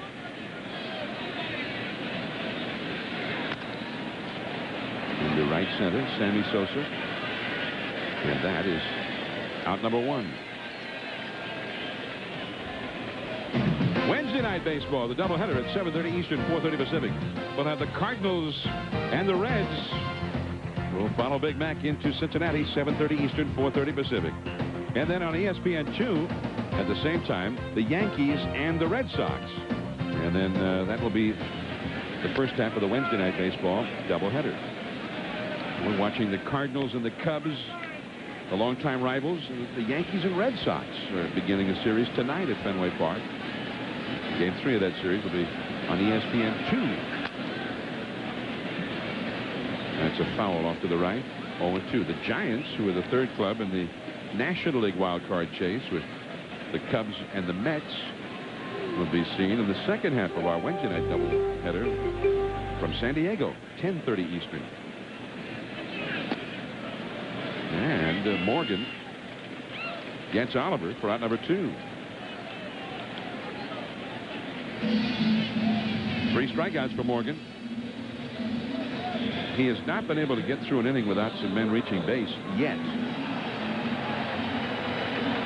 He has given up 3 hits and 6 walks, and he has hit a batter. So they put 10 men on base in the first 5 innings.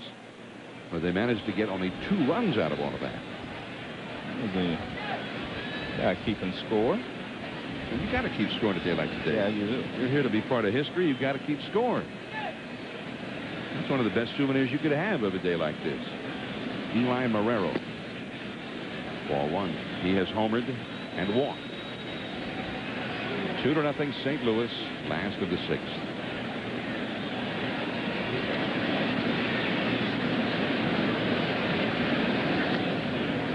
And that's a ball, 2 balls and no strikes. Sammy Sosa 0 for 3 today. Mark McGwire 2 for 3, and his first hit was a home run.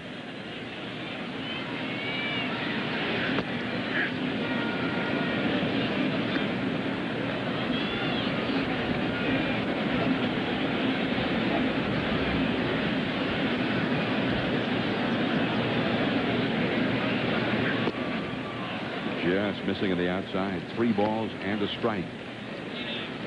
When Roger Maris hit the 61 homers, Mickey Mantle finished with 54. Teammates who collaborated for more homers than any other teammates in history. Strike 2 on the outside. But then, of course, the Yankees, who won 109 games that season, went on to win the World Series in 5 games from Cincinnati. Before you were there, Joe. Yes. Otherwise, I wouldn't mention it. Right.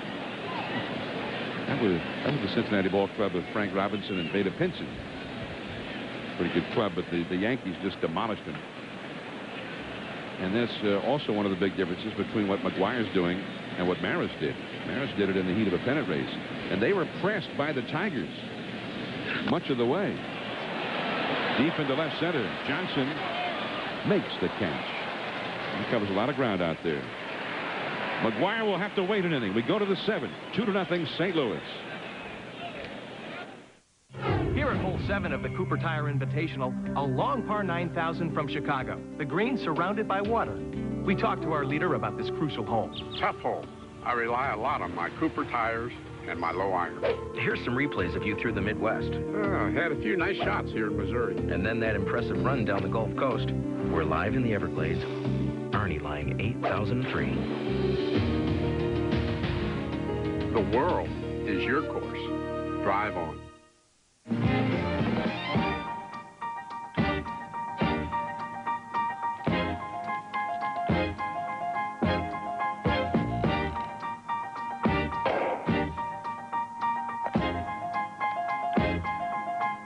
Tony's original love, the Blimpie best. Ham, salami, capicola, prosciutini, provolone, choice toppings, all on freshly baked bread. Blimpie, it's a beautiful thing. Unleash the beast. Unleash the beast. Unleash the beast, Milwaukee's best.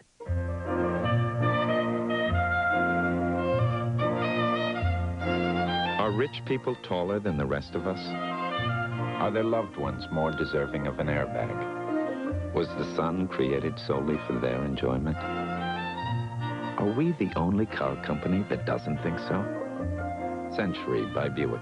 Full of amenities for under $20,000. Loaded for under $24,000. Century by Buick. A luxury car for everyone. Thursday night football. Wake Forest has an offense with the ability to score at any moment, led by quarterback Brian Cook. And they'll test their skills against Navy. Thursday game night at 7:30. Navy versus Wake Forest. Thursday at 8 on ESPN.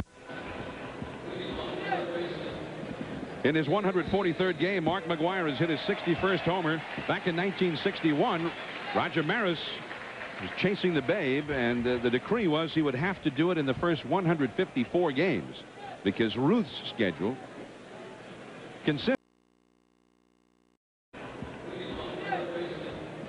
In his 143rd game, Mark McGwire has hit his 61st homer. Back in 1961, Roger Maris was chasing the babe, and the decree was he would have to do it in the first 154 games because Ruth's schedule consisted of only 154 games when he hit 60, and the 154th game fell on a night when the Yankees were playing in Baltimore, and Maris went into that game with 58 home runs. And when Gary Gaetti's at bat is finished, we'll take you back to that night at Memorial Stadium. Meanwhile, Gaetti blasts one deep, and that one is gone. A home run.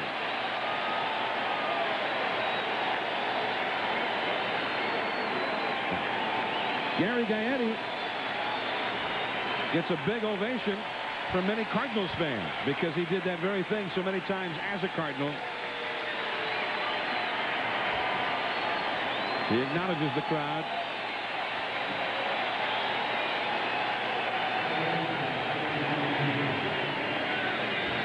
His 17th homer this year, and his 4th as a Cub. And now here is Mickey Morandini. 2-1 St. Louis. Morandini grounded out twice. That's the worrisome part for the Cardinals here. They've had chances to break this game open and have not done it. It comes to right in the game, and that's a solid single to right for Morandini. Back on September the 20th, 1961 in Baltimore against Milt Pappas, Maris was sitting on 58 home runs.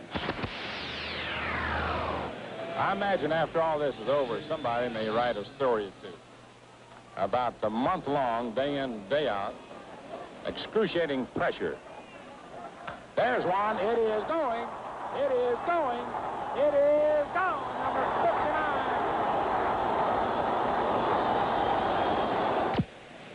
59. And you're going to hear the ovation in Baltimore that night, although, as was the case all the way down the stretch, the big crowds were not there for Maris. It did not seem to captivate the country anywhere near as much as what McGwire and Sosa have been doing.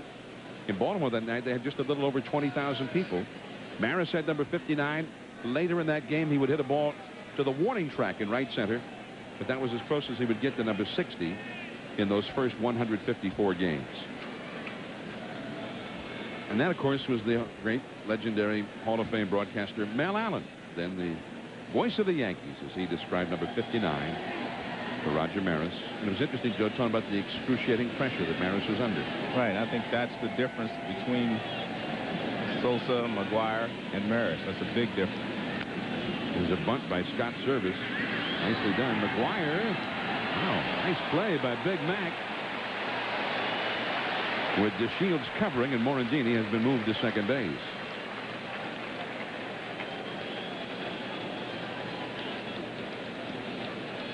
McGwire did win a Gold Glove a few years ago, and this is a tough play because the ball backs up and stops. Now McGwire has to get rid of it, and he makes a nice play, throws it on the inside so that he doesn't hit the runner, and DeShields can make the play. Big Mac. I think a lot of fans kind of gasped when they saw McGwire fall over after making that throw. They didn't say, it's fine to make a good play. Don't hurt yourself. Not now. Matt Mieske will come up and pinch hit from Mike Morgan. The Cardinal bullpen is very busy right now.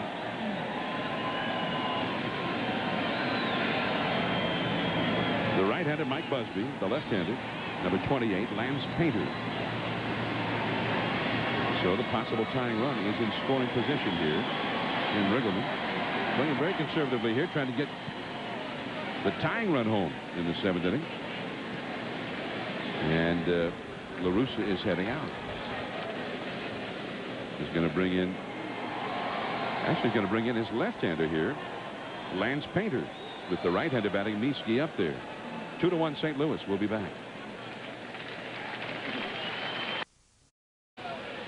Cardinals lead 2-1. Top of the 7th, runner at second, and left-hander Lance Painter has come on to face Matt Mieske, the right-handed batting pinch hitter.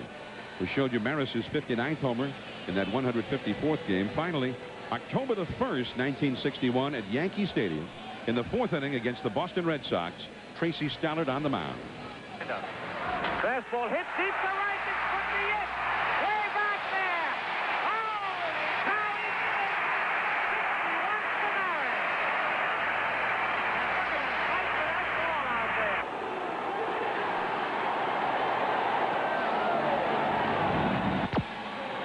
And Maris had to be pushed out of the dugout by some of his teammates like Bill Skowron, among others, because the fans just wouldn't stop until he came out and took a bow. That was not commonplace at that time. Finally, they pushed him out of the dugout, made him doff his cap to acknowledge the crowd. But it wasn't necessarily a happy occasion for Maris, perhaps a relief that it was at long last over. Well, I think it's a relief for McGwire to at least get to 61 as well, but not nearly the same pressure or stress that Maris was under. You know, the crowd was that day for him to hit the historic 61st, 23,154. And here are the Cardinals, not even in a pennant race, and all sold out for the rest of the year. The Cardinals are going to draw about 3.2 million. Here at home in 1998 with a bad ball club. Mieske, the hitter, starting and then stopping Morandini. He'll remain at second base. 2-0 the count with the left-handed batting Lance Johnson on deck. 23,000 flush at Yankee Stadium when he hit number 61, and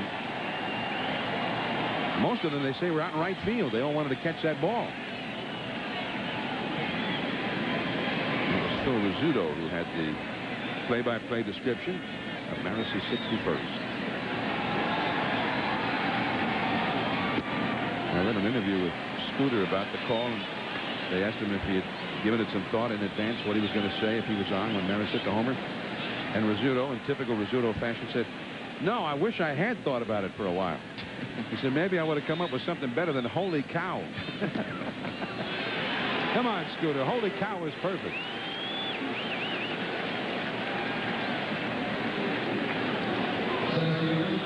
Two on, one out. And now the left-handed batting Lance Johnson will bat. Bob Lee and Robin Roberts will have Sports Center for you right after the ball game. Stay tuned for that.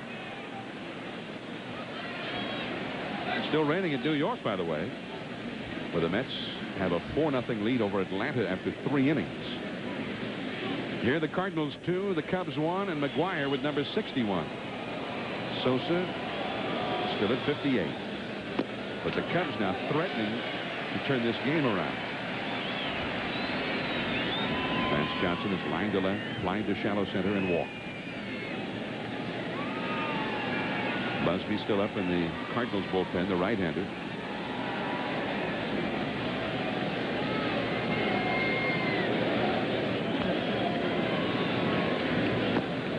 Pretty impressive performance by Darren Oliver until here in the 7th, Joe, and I wonder if he just started to wilt in the heat. Well, it's very warm here, and so it doesn't surprise you. You lose, you know, in Major League Baseball, you lose a half a foot off that fastball, and all of a sudden the hitters can start to catch up with it. Now the strike on the outside. Now it is 1-2.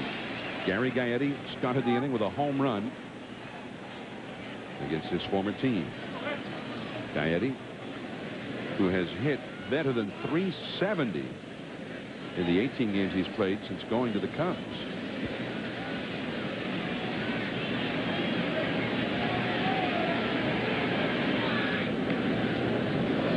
Curve is down and away, blocked by Marrero, the shortstop, Polanco, had actually broken to the bag as the pitch was being thrown that time.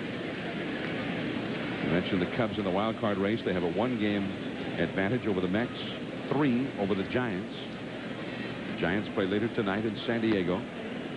The Mets, as we say, are leading Atlanta, but in a rain delay. It's become a rather lengthy rain delay at Shea Stadium.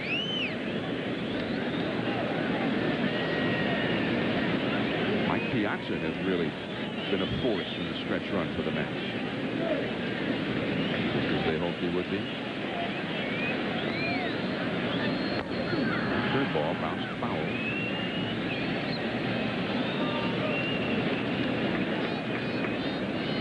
The runners are Morandini over at second base, and Mieske is at first base. John, the only way this script could be better for baseball, this year, is that both McGwire and Sosa were going to end up in the playoffs, and that's not going to happen because the Cardinals definitely will not be in the playoffs. Langford, and that is out number 2. Runners had to hold, and the dangerous Jose Hernandez comes up now. The Cubs today have had 8 at-bats as a team with a runner in scoring position, or runners. That means a runner at second or third or both. And they've not had a hit yet. 0 for 8. Here comes Dave Duncan, the pitching coach. Hernandez, a dangerous right-handed hitter with 21 homers. And they're going to bring in the right-hander Busby to face him. 2 men on, 2 men out in the 7th inning. The Cardinals clinging to a 1-run lead. We'll be right back. In St. Louis, 2-1, the Cardinals leading in the top of the 7th over the Cubs. Now it's a new time for Monday Night Football on ABC Sports this season, 8 o'clock Eastern. Join Al Michaels, Dan Deerdorf, and Boomer Esiason for a big ball game tonight. Drew Bledsoe and the Patriots, John Elway and the world champion Broncos. Then next Sunday night, we'll take you to New England for ESPN's Sunday Night Football. The Colts' Peyton Manning and Marshall Faulk take on Bledsoe and the Patriots at 8:15 Eastern Time. Mike Patrick, Joe Theismann, and Paul McGwire next Sunday on ESPN. ABC and ESPN, the exclusive home of the NFL in prime time. There's Mike Busby now. 2 on, 2 out in the 7th inning. Big moment of the game now. A tough right-handed hitter. Jose Hernandez coming up against Busby.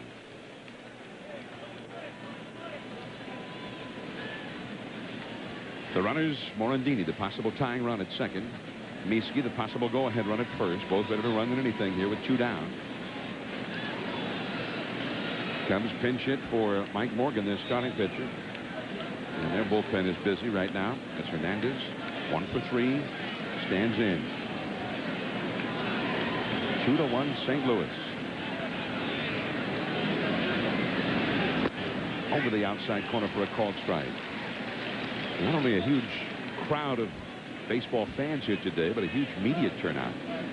Somewhere in the vicinity of 700 members of the media here to cover this one, including a reporter and or columnist from every major league city except for Montreal.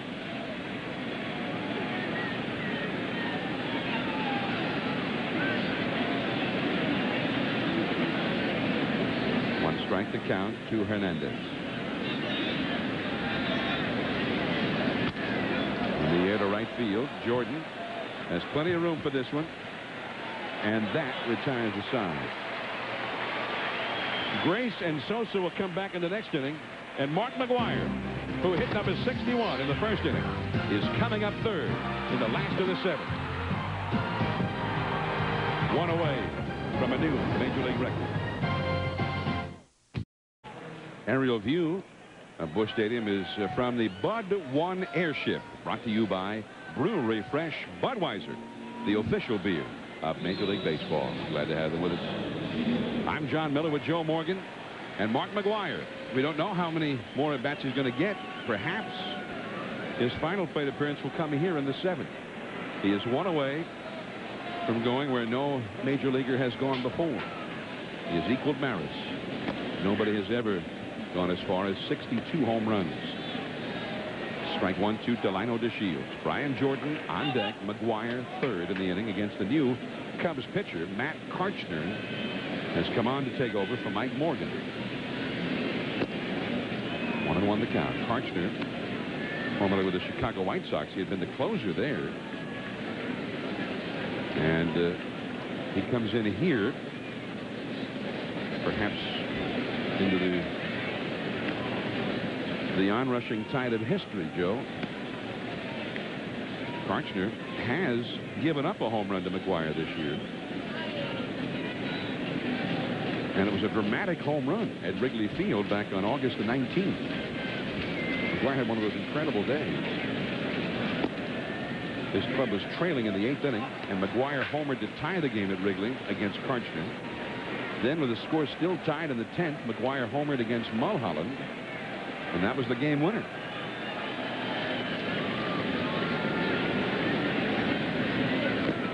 So his club is not in a pennant race, but McGwire has hit some big home runs that have impacted on the pennant race nonetheless, including last Sunday right here on ESPN, Sunday Night Baseball, when he just blasted that spectacular home run that propelled them to a win over Atlanta.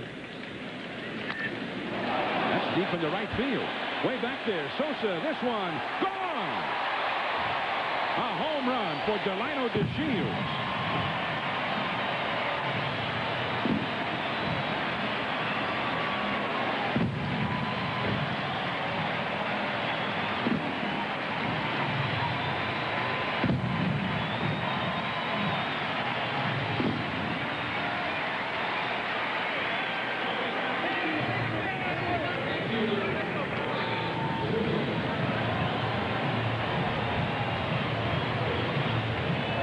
Well, I think everyone's thinking long ball today. Watch him. I mean, he turns on this. He's really trying to drive it, and he does. He hits it over the right field wall for a home run. Now Brian Jordan, Gaetti. Jordan gone on one pitch, and now here comes McGwire. One away from history.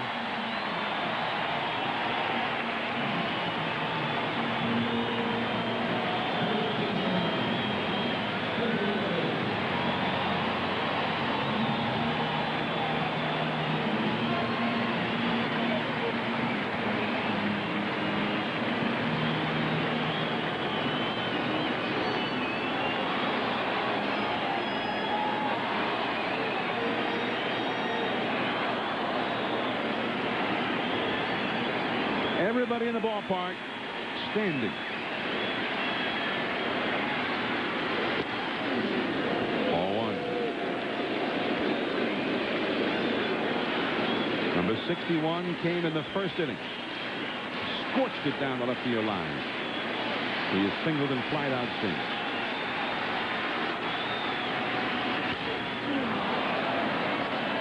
Coming back, service, but no play. It's in amongst the spectators. And a scramble for that one as well.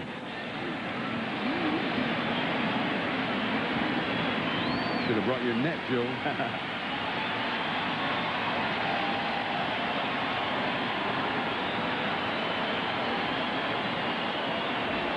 .62. Never been done in the big leagues. Yes, missing. 2-1. Cubs bullpen is very busy.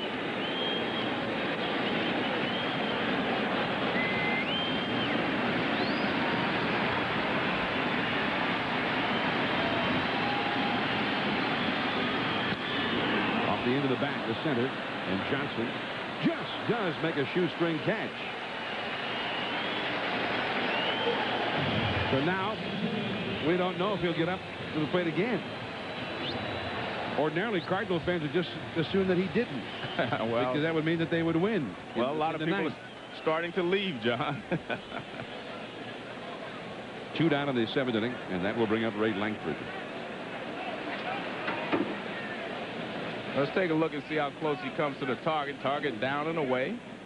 And he hits the target. Good pitch. A little breaking ball, and that's why McGwire got it off the end of the bat.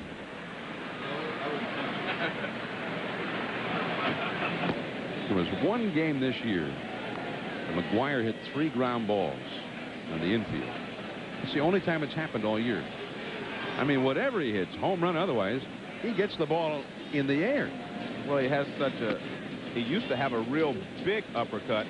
Now he just has a slight uppercut, and that's one of the reasons he's been more consistent the last 3 years as far as hitting home runs and batting average. Because remember now, years ago he hit 200. He was struggling because he was swinging had a lot of fly balls and pop-ups.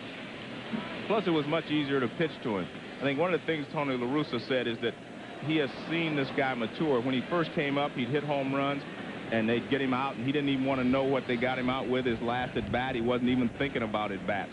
All he was thinking about was his next swing. He wasn't thinking about how they got him out. He didn't want to know anything about the pitchers.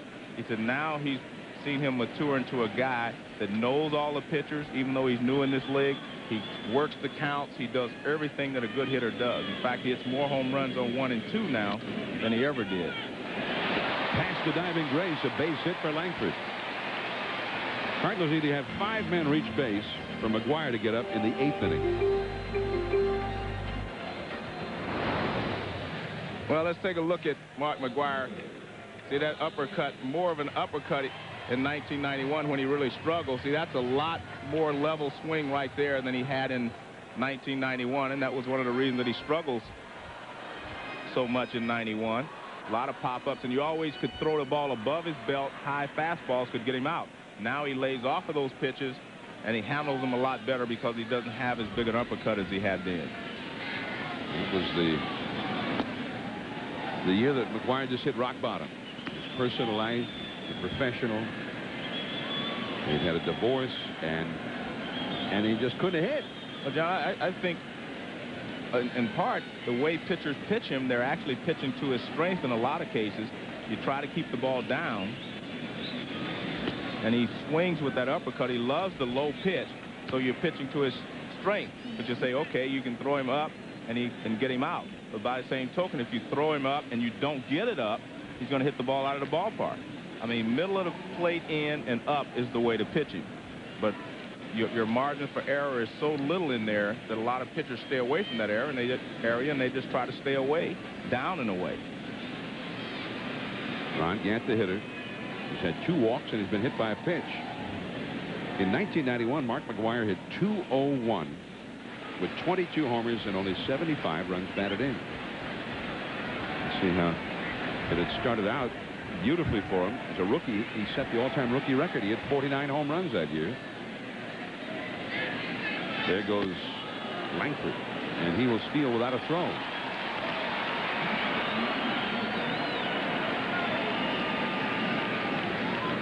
Langford has 3 steals today and 22 for the year. And that gets him into the 20-20 club again. 20 stolen bases, 20 home runs.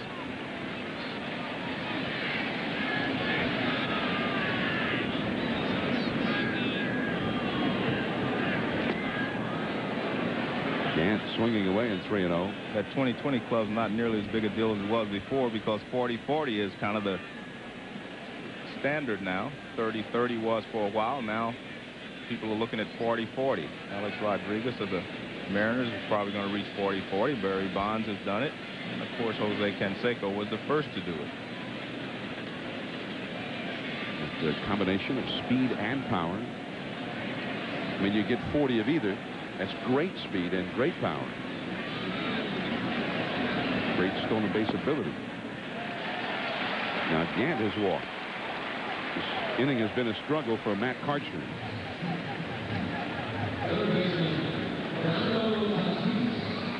Mark McGwire and the Cardinals will come up again on ESPN Wednesday Night Baseball, 7:30 Eastern, 4:30 Pacific, as they take on the Cincinnati Reds at Synergy Field. The Yankees and Red Sox at Fenway Park will be seen on ESPN2 at the same time. Subject to blackout. Check your local listings. McGwire, we don't know if he's going to get up again today, but we will be with him on Wednesday from Cincinnati. And I guess you're going to drive over there and watch that game, huh? Yeah. Okay. I'm going to drive back to San Diego tonight. Okay. And then take off. Head back to Cincinnati Wednesday. Wish I could join you. I want to catch all the big games, Joe. Fernando Tatis, 2 on, 2 out, a run in. Strike in the inside.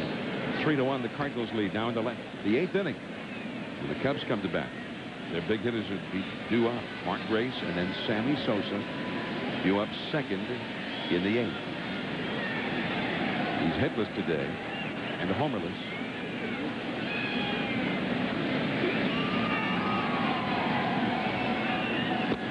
And that's a ball. 2-1 the count. Well, we've talked a lot about Roger Maris and the obstacles which he had to overcome in hitting 61 homers. How about Hank Aaron to reach and pass Babe Ruth's career record in 1974?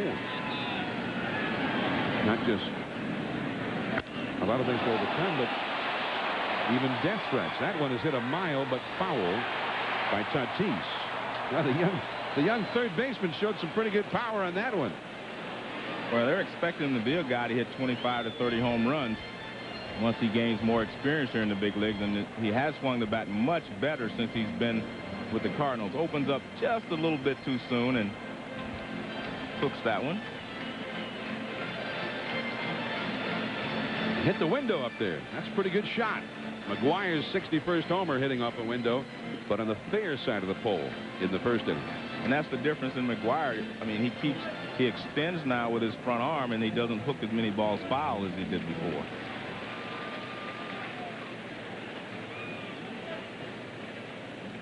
Fernando Tatis 0 for 2 with a walk. Just got a piece of that one. But Hank Aaron received many death threats.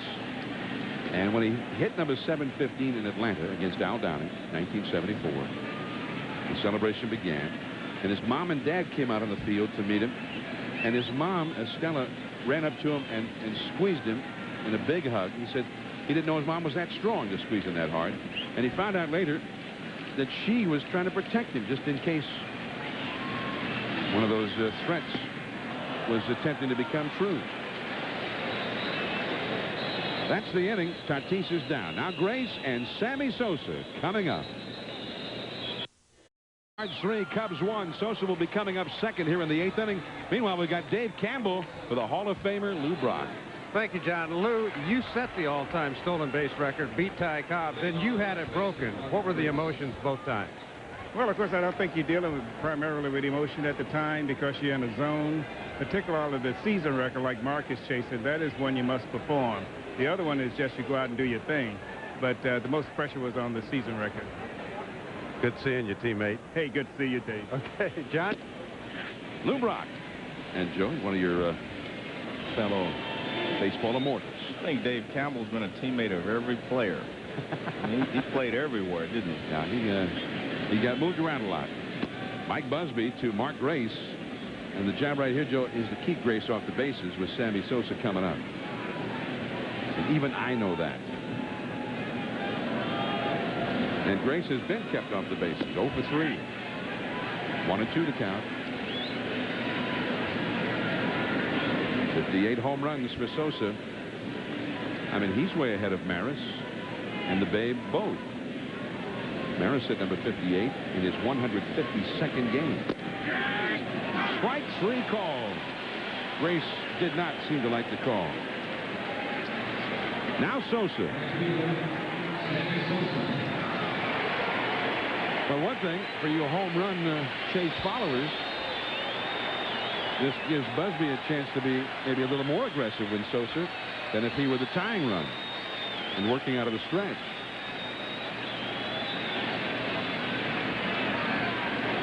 They're underway with that ball game at Shea Stadium again after a long rain delay. Atlanta batting in the 4th inning, trailing the Mets 4-1. The Mets are 1 game back of the Cubs in the National League wild card race.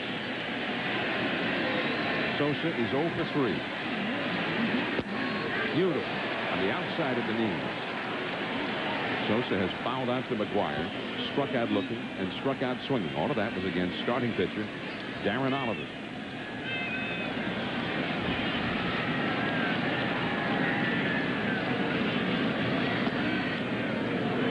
One ball, one strike. This is something that's quite a bit different than Maris's time, and especially since the Babe's time.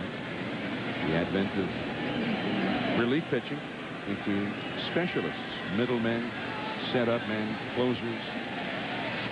Since this time of the game, you're most likely going to face somebody other than the starter. A fresh arm always comes in towards the late innings, and that's why I don't think anyone will ever break Joe DiMaggio's 56-game hitting streak, because they're, I mean, you're just facing a top-notch pitcher every time you go to bat, and it's going to be difficult for someone to sustain that over 57 ball games. Well, Maris got to face every team 18 times. In fact, he had 36 games where he got to face expansion team pitching. He had 13 homers against the 2 expansion teams in '61. 1-2 to Sosa. 2-2. Ruth, of course, they played every other team 22 times. And it was the rare game where the bullpen was used. So he got to see a lot of pitchers a lot of times.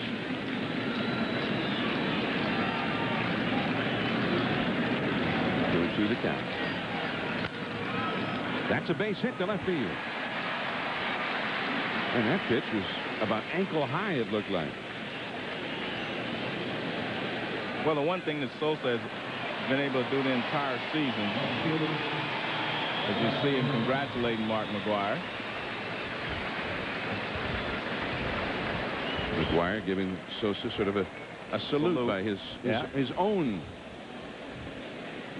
little symbolic gesture, which Sammy will use when he hits a home run. Part of it is acknowledging his mother. And as he mouths the words after he homers, "Para ti, mami," which is for you, Mom. A lot of home runs standing right there, John. Man, it's 119 so far this year. And McGwire's ahead. He has tied the record, but we don't know that he's going to end up leading the league. Base hit for Glenn out on the hill. And Sosa, who runs well, will go to third. The throw cut off by Polanco.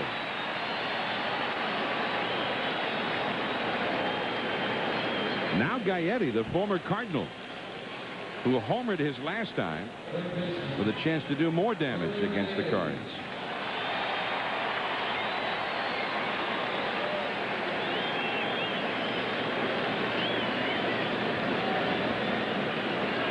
There's sort of an all-around love in here today, Joe. The fans, these Cardinal fans have been cheering for Sosa, and they've also been very warm in their affection for Gary Gaetti. Cardinals bullpen is very busy. The guy's working real hard out there. Sosa at third, Hill, the possible tying run at first. Look out, hit it. Well, that, and listen to fans booing. That will put the possible tying run into scoring position. And I think that one really hurt Gaetti, because he called for the trainer immediately.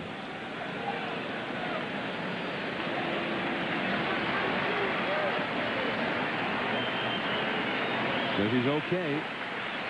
Dan Radisson, the first base coach, reading him there. Well, he hits him on the left arm, right above the elbow, but he doesn't go to first base. He immediately calls for the trainer.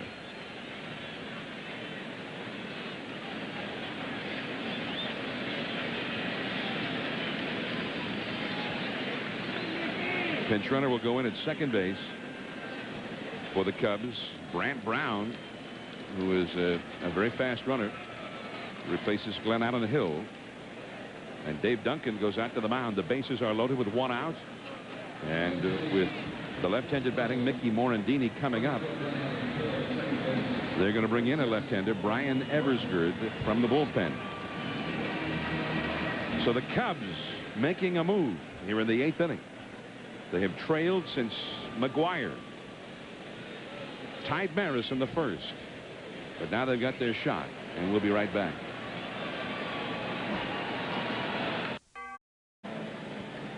Cardinals lead 3-1 at the top of the 8th, but the Chicago Cubs, the National League wild card race leaders, are making a threat. The bases are loaded with only one man out. And the new pitcher has come on, Brian Eversgerd, to face the left-handed batting Mickey Morandini. And I'll tell you what, John, Mickey Morandini is a guy that's really helped this ball club. They brought him over, and I mean, he's really played well at the top of the order, hit at the top of the order most of the season. He's gotten on base a lot for them. He's been a very good clutch hitter.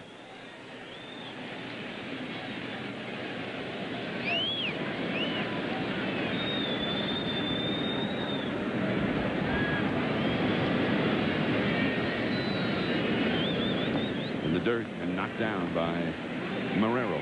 It's Sosa at third base. He started this with a single.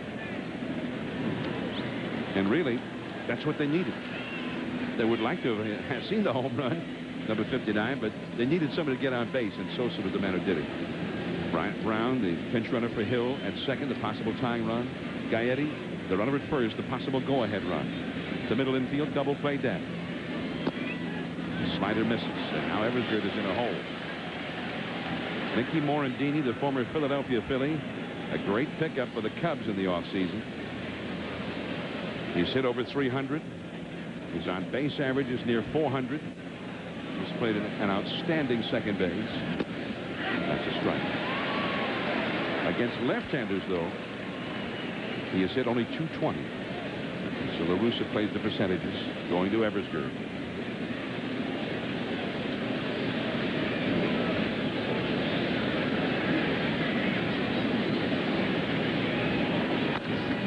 This could be two. There's one. Placido Polanco not in time. Sosa scores, and Brown goes to third. Not a good throw to second base by DeShields. If he would have thrown the ball closer to the bag, Polanco would have been able to turn that double play, but he has to reach out, throws his timing off, and that's the reason this double play is not completed. Watch the throw. It's to the right field side. See right there, he's got to compose himself. Now he has to throw back across. Not in time. If that ball would have been closer to the bag, I think he could have made the double play. I'm not so sure that Polanco even touched second base, but the throw was wide of the bag. It's a one-run game again, 3-2. And Brown, the possible tie run, now at third base. Gaetti wiped out on the force out. Morandini at first. He gets an RBI. Scott service, ball one. Cardinals, the late innings this year have been a nightmare. They have lost more games that they led after 8 innings than any Cardinals team in the last 44 years. That's a ball. And it is 2-0. The pitcher spot due up next. And a pinch hitter has come out on deck. There he is, Manny Alexander, a right-handed batter. Cubs bullpen is quiet for the moment. That's a foul back and out of play. 2-1 to Service, who is 0 for 2 with a sacrifice bunt. Cardinal bullpen is a cauldron of activity, Joe. You see them out there. Frascatori, number 50. Kaiser in the foreground, number 46.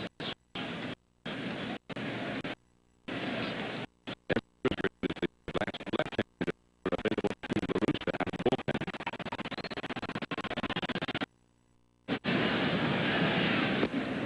Strike at the knees. 2-2 the count. And it looks like Service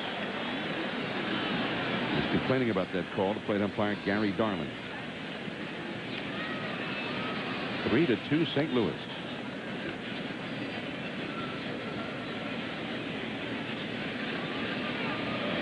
Morandini, the runner at first, possible go-ahead run, also capable of stealing a base.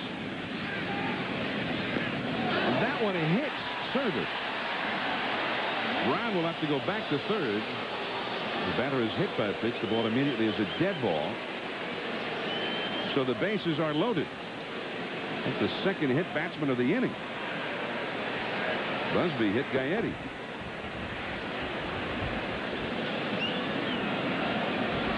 But now the bases are loaded. Here comes Dave Duncan again.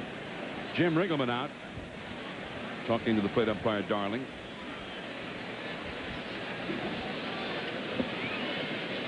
Well, he had 2 strikes on service. The ball actually hits him right on the toe. Once you set your foot down, it's kind of hard to raise it up and get it back out of the way because all your weight goes on it, and that's why service was not able to move and get out of the way there. Well, that's got to hurt. And the trainer's out to see the Scott Service over at first base. Ouch.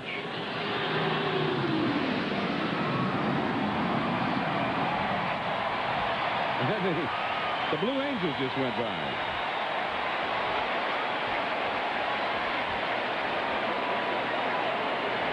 They're hard to miss.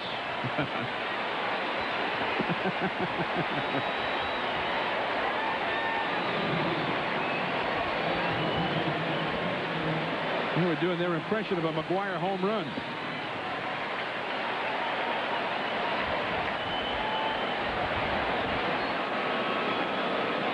Well, we've got it all going here today.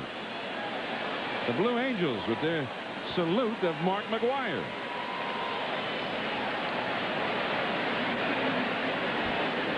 That's what they posted on the big message board out in left field as they made their flyby. Here is Manny Alexander. 3 men on, 2 men out.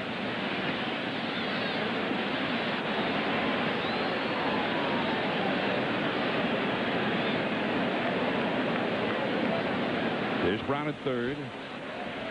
Morandini, the possible go-ahead run at second, and Service at first. 2 down in the 8th. They'll be running at the crack of the bat. Too low. Alexander, 235 average, but he is 8 for 21 as a pinch hitter. Sosa in the dugout. He started this rally with a single, and he has scored a run. Big pitch. Strike, and it's 2-1. If one more batter gets on base, whether it's this inning or the 9th inning, Sosa will get one more at bat. I was a little surprised to see him take that pitch, Joe. That looked like the pitch he hit. 2-0. It looked like a good one. I think when you're a pinch hitter and you come off the bench, you do not want to chase something out of the strike zone. And he had thrown 2 pitches out of the strike zone. He wanted to look at one. Those chances are you're going to get the same pitch 2-1 that you got 2-0. Well, he'd be ready for it this time, I would guess. 2-1. 3 men on, 2 men out. Blew it by him. Well, he got a tougher pitch to handle. This pitch is away and it's moving away, whereas the other one was right in the middle of the plate. Well, this pitch to hit, I think, is the one he took. 2-2 to count.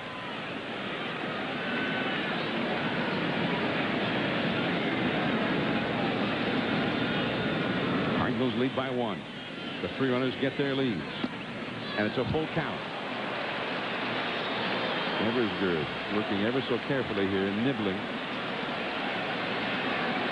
And he has run out of room in which to maneuver. They'll all be going. Brown, Morandini, and Service ready to take off with the pitch. They run. He lunges for it. Popped it up foul. McGwire does not have room enough to get this one. Had he still been playing in Oakland in a home game, I think he would have run over and caught that one. Huge amounts of foul territory at the Oakland Coliseum. Here, not so much. The lower deck box seats right out close to the action here. We'll try it again. Brown, Morandini in Service. The 3 runners ready to break. There they go. He struck him out. The Cubs are 0 for 11 with men in scoring position. The Cardinals would need to get 3 men on base from McGwire to bat in the last of the 8th. He's due up 6. 3-2, St. Louis. John Miller and Joe Morgan with you. An historic day in St. Louis.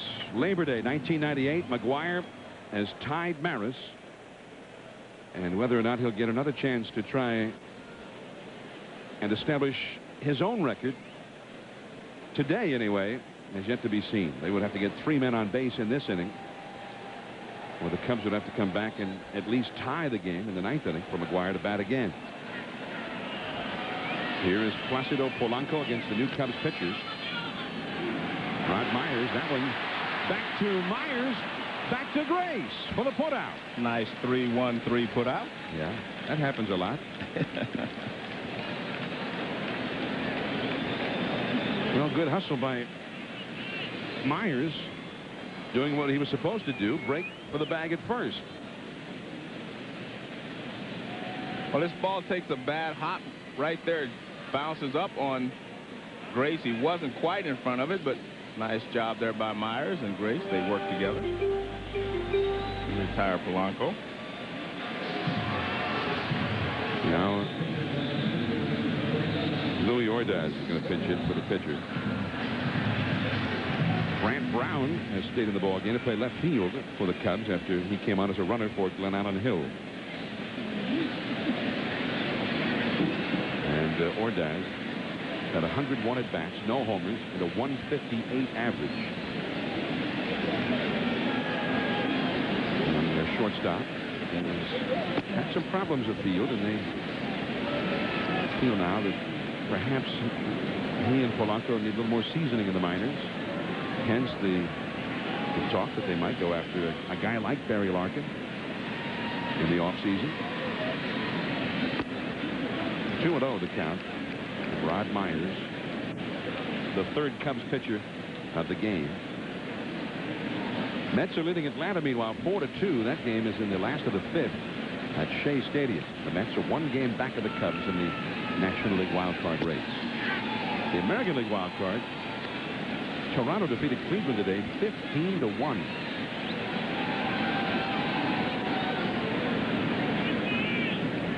The Red Sox, who lead the wild card over there, play the Yankees tonight at Fenway Park. That's a foul out of play. 2 balls, 2 strikes to Ordaz. By the way, Sammy Sosa is due up 4th in the 9th inning for the Cubs, so would be due up 4th once they get somebody on base. And he may have to face, or it looks like he will have to face Juan Acevedo, who lately has become the Cardinals closer. There's Acevedo heating up in the bullpen. Full count now to Ordaz with Marrero on deck.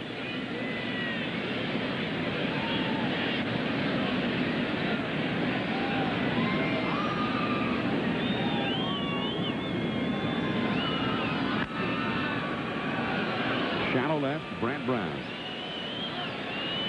2 men gone. Now, let's get an update from Bill Pito.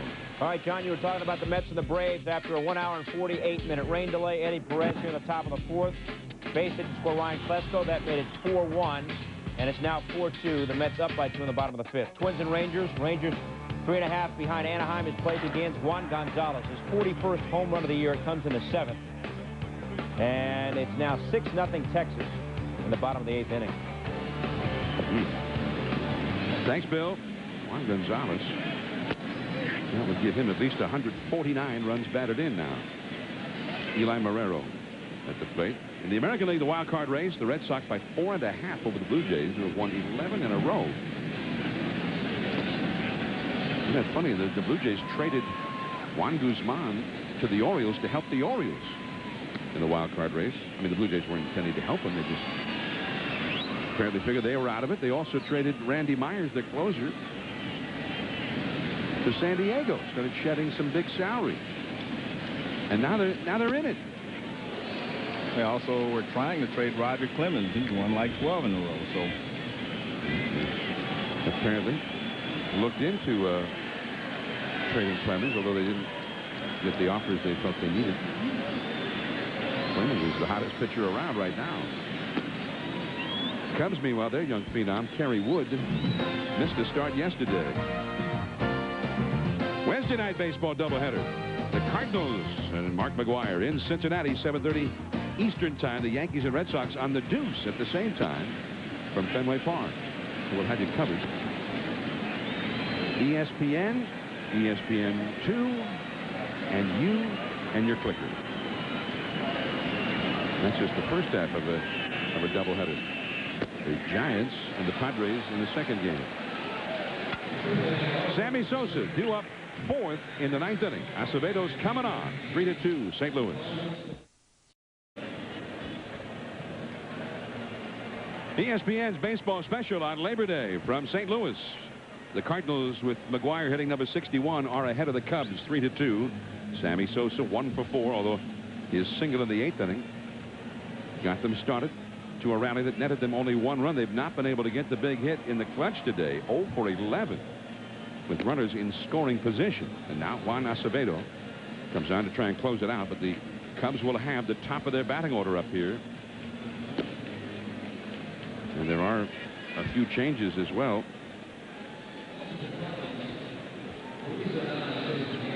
For the St. Louis Cardinals as Lance Johnson gets ready to bat. John Mabry has come in to play right field in place of Brian Jordan. And Luis Ordaz stays in to play shortstop in place of Polanco. McGwire would be the 3rd man due up in the last of the 9th inning if the Cubs are able to keep this game going, which Acevedo will try and keep from happening. After the ball game, stay tuned to ESPN. We are going to hope to chat with Mark McGwire and his dad, Dr. John McGwire, who is celebrating his birthday today, which ironically, Joe, today he's celebrating birthday number 61. Yeah. That'll be great. 61 on his father's birthday. Now, does that guy love his dad or what? And Roger Maris had 61 in 61, so that's interesting. The day that Maris hit number 61 was October the 1st. October the 1st is also McGwire's birthday, although he was born 2 years after the home run. And when he hit number 60, Joe, equaling the Babe who wore number 3, retired long ago by the Yankees, and they pulled out those special balls that they keep in a special drawer that are numbered. The ball he hit for the 60th home run came out of drawer number 3. Well, Joe, there are so many little coincidences here as Lance Johnson takes ball 1. Johnson is 0 for 3. 1 ball, 1 strike to count to him now. Jose Hernandez, 21 homers, due up next. Then Mark Grace. And if somebody can get aboard, Sammy Sosa. And somebody is aboard. Lance Johnson, picked up by Langford. He'll hold Johnson to a single. Now, these innings have been nightmarish for the Cardinals much of the year. They have lost 8 games in which they were leading going to the 9th inning. The last time they lost that many was 1954. Well, the Roosters said they got off to a slow start early in the year, being able to hold people in the 9th inning, and then it became, a problem, a lot of pressure. Everyone kept saying, well, I don't want to go out there and make a mistake. So you pitch under pressure rather than being relaxed and knowing that you can make the pitch you have to make under certain circumstances. Well, less than 2 weeks ago, the Florida Marlins were here. The Cardinals took a 6-0 lead into the 9th inning and blew that lead. Showing bunt is Hernandez. He takes a strike. He is 1 for 4 in the game. He singled his first time up there. It's interesting here again, Joe. I mean, the old bromide in baseball was on the road you play for the win. At home you play for the tie. And you have a guy there that has 21 home runs hitting for you. Well, I wonder if he's just saying, let's play to get Sammy up. Let's make sure we don't hit a double play. Hernandez hits a lot of them. And it moves the runner over. Now they've got Grace and Sosa to try and get that tying run home. Now, before Grace bats, an update from Bill Pito. All right, John, Louis Lopez of the Mets had a 2-run home run in the 2nd. After the long rain delay, they played the 4th, and now he steps up in the 5th, and he doubles the score, too. So Lopez, at this point, has driven in 4 runs, and the Mets now lead Atlanta by the score of 6-2, going to the top of the 6th. And that's the Mets attempting to take 3 out of 4 from Atlanta, which would make a serious statement for the Mets and their intentions in the wild card race. Well, here's Mark Grace. The Cubs have not had a hit with a man at second all day long, or third, or either one. 0 for 11 in these kinds of at-bats, a spot where a hit could well mean a run. They have not had a single hit in 11 previous chances. And Johnson, who runs real well, is the possible tying run. Mark Grace, 0 for 4. Curveball, dribbled foul. 1 ball, 1 strike. You know, in that game with Florida 12 days ago, the Marlins had 3 successive solo homers to get started in the 9th inning, down 6-0. And then later, Mark Kotsay hit a 3-run homer to tie it, and then they won it in the 10th inning. 1 ball, 1 strike. Right back to Acevedo. He lobs it over to McGwire for the putout. Down to third is Johnson, and now Sammy Sosa with 2 down in the 9th inning, and the possible tying run at third base. Well, this is only fitting. This is what the Cubs would want in this situation. Have a guy up there that not only can tie the ball game, but he can put you ahead with 1 swing of the bat. And a big congregation at the mound. I mean, Duncan goes out to talk to Acevedo. And I guess they're going to decide how they're going to go after Sammy Sosa. Now, the man on deck is a left-handed hitter, Brant Brown, a rookie who's had a very fine season. Tough hitter. I don't think you'll see La Russa walk Sammy, because La Russa has been so upset about the way that they pitched to McGwire in these situations, not going after him. So I don't think you'll see Tony La Russa decide to walk Sammy Sosa. Talking to Carney Lansford there. Bobby Witt gets up in the St. Louis bullpen. So the Cubs have the tying run over at third base. And one of the leading RBI men. I mean, forget the home run for a moment. Sammy Sosa has been the man to get those runs home. He leads the National League in RBIs. And only Juan Gonzalez in all of Major League Baseball is ahead of him. Saved in the dirt by Marrero. It almost became academic there, whether they walk Sammy or not.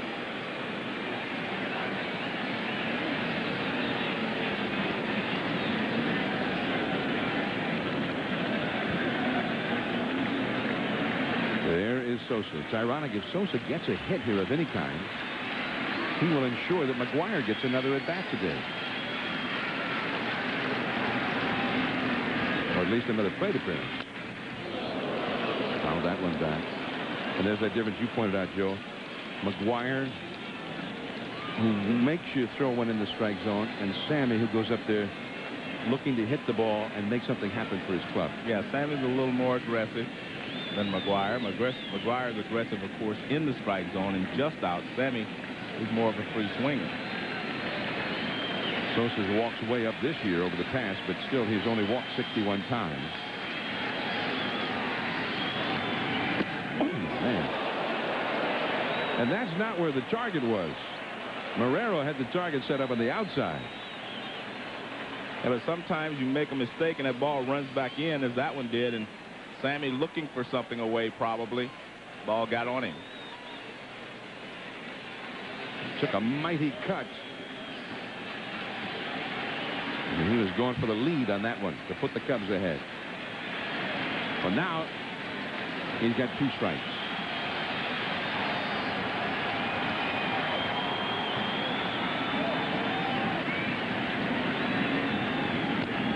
Fouled it back to the screen. He came right after him.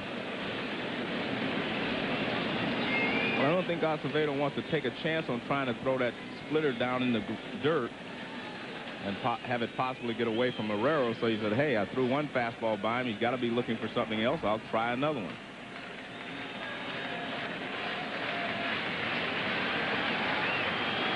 I don't think he'll try another one in that spot, though. I'm with you on that one. He moves away this time. He struck him out. And the ball game is over.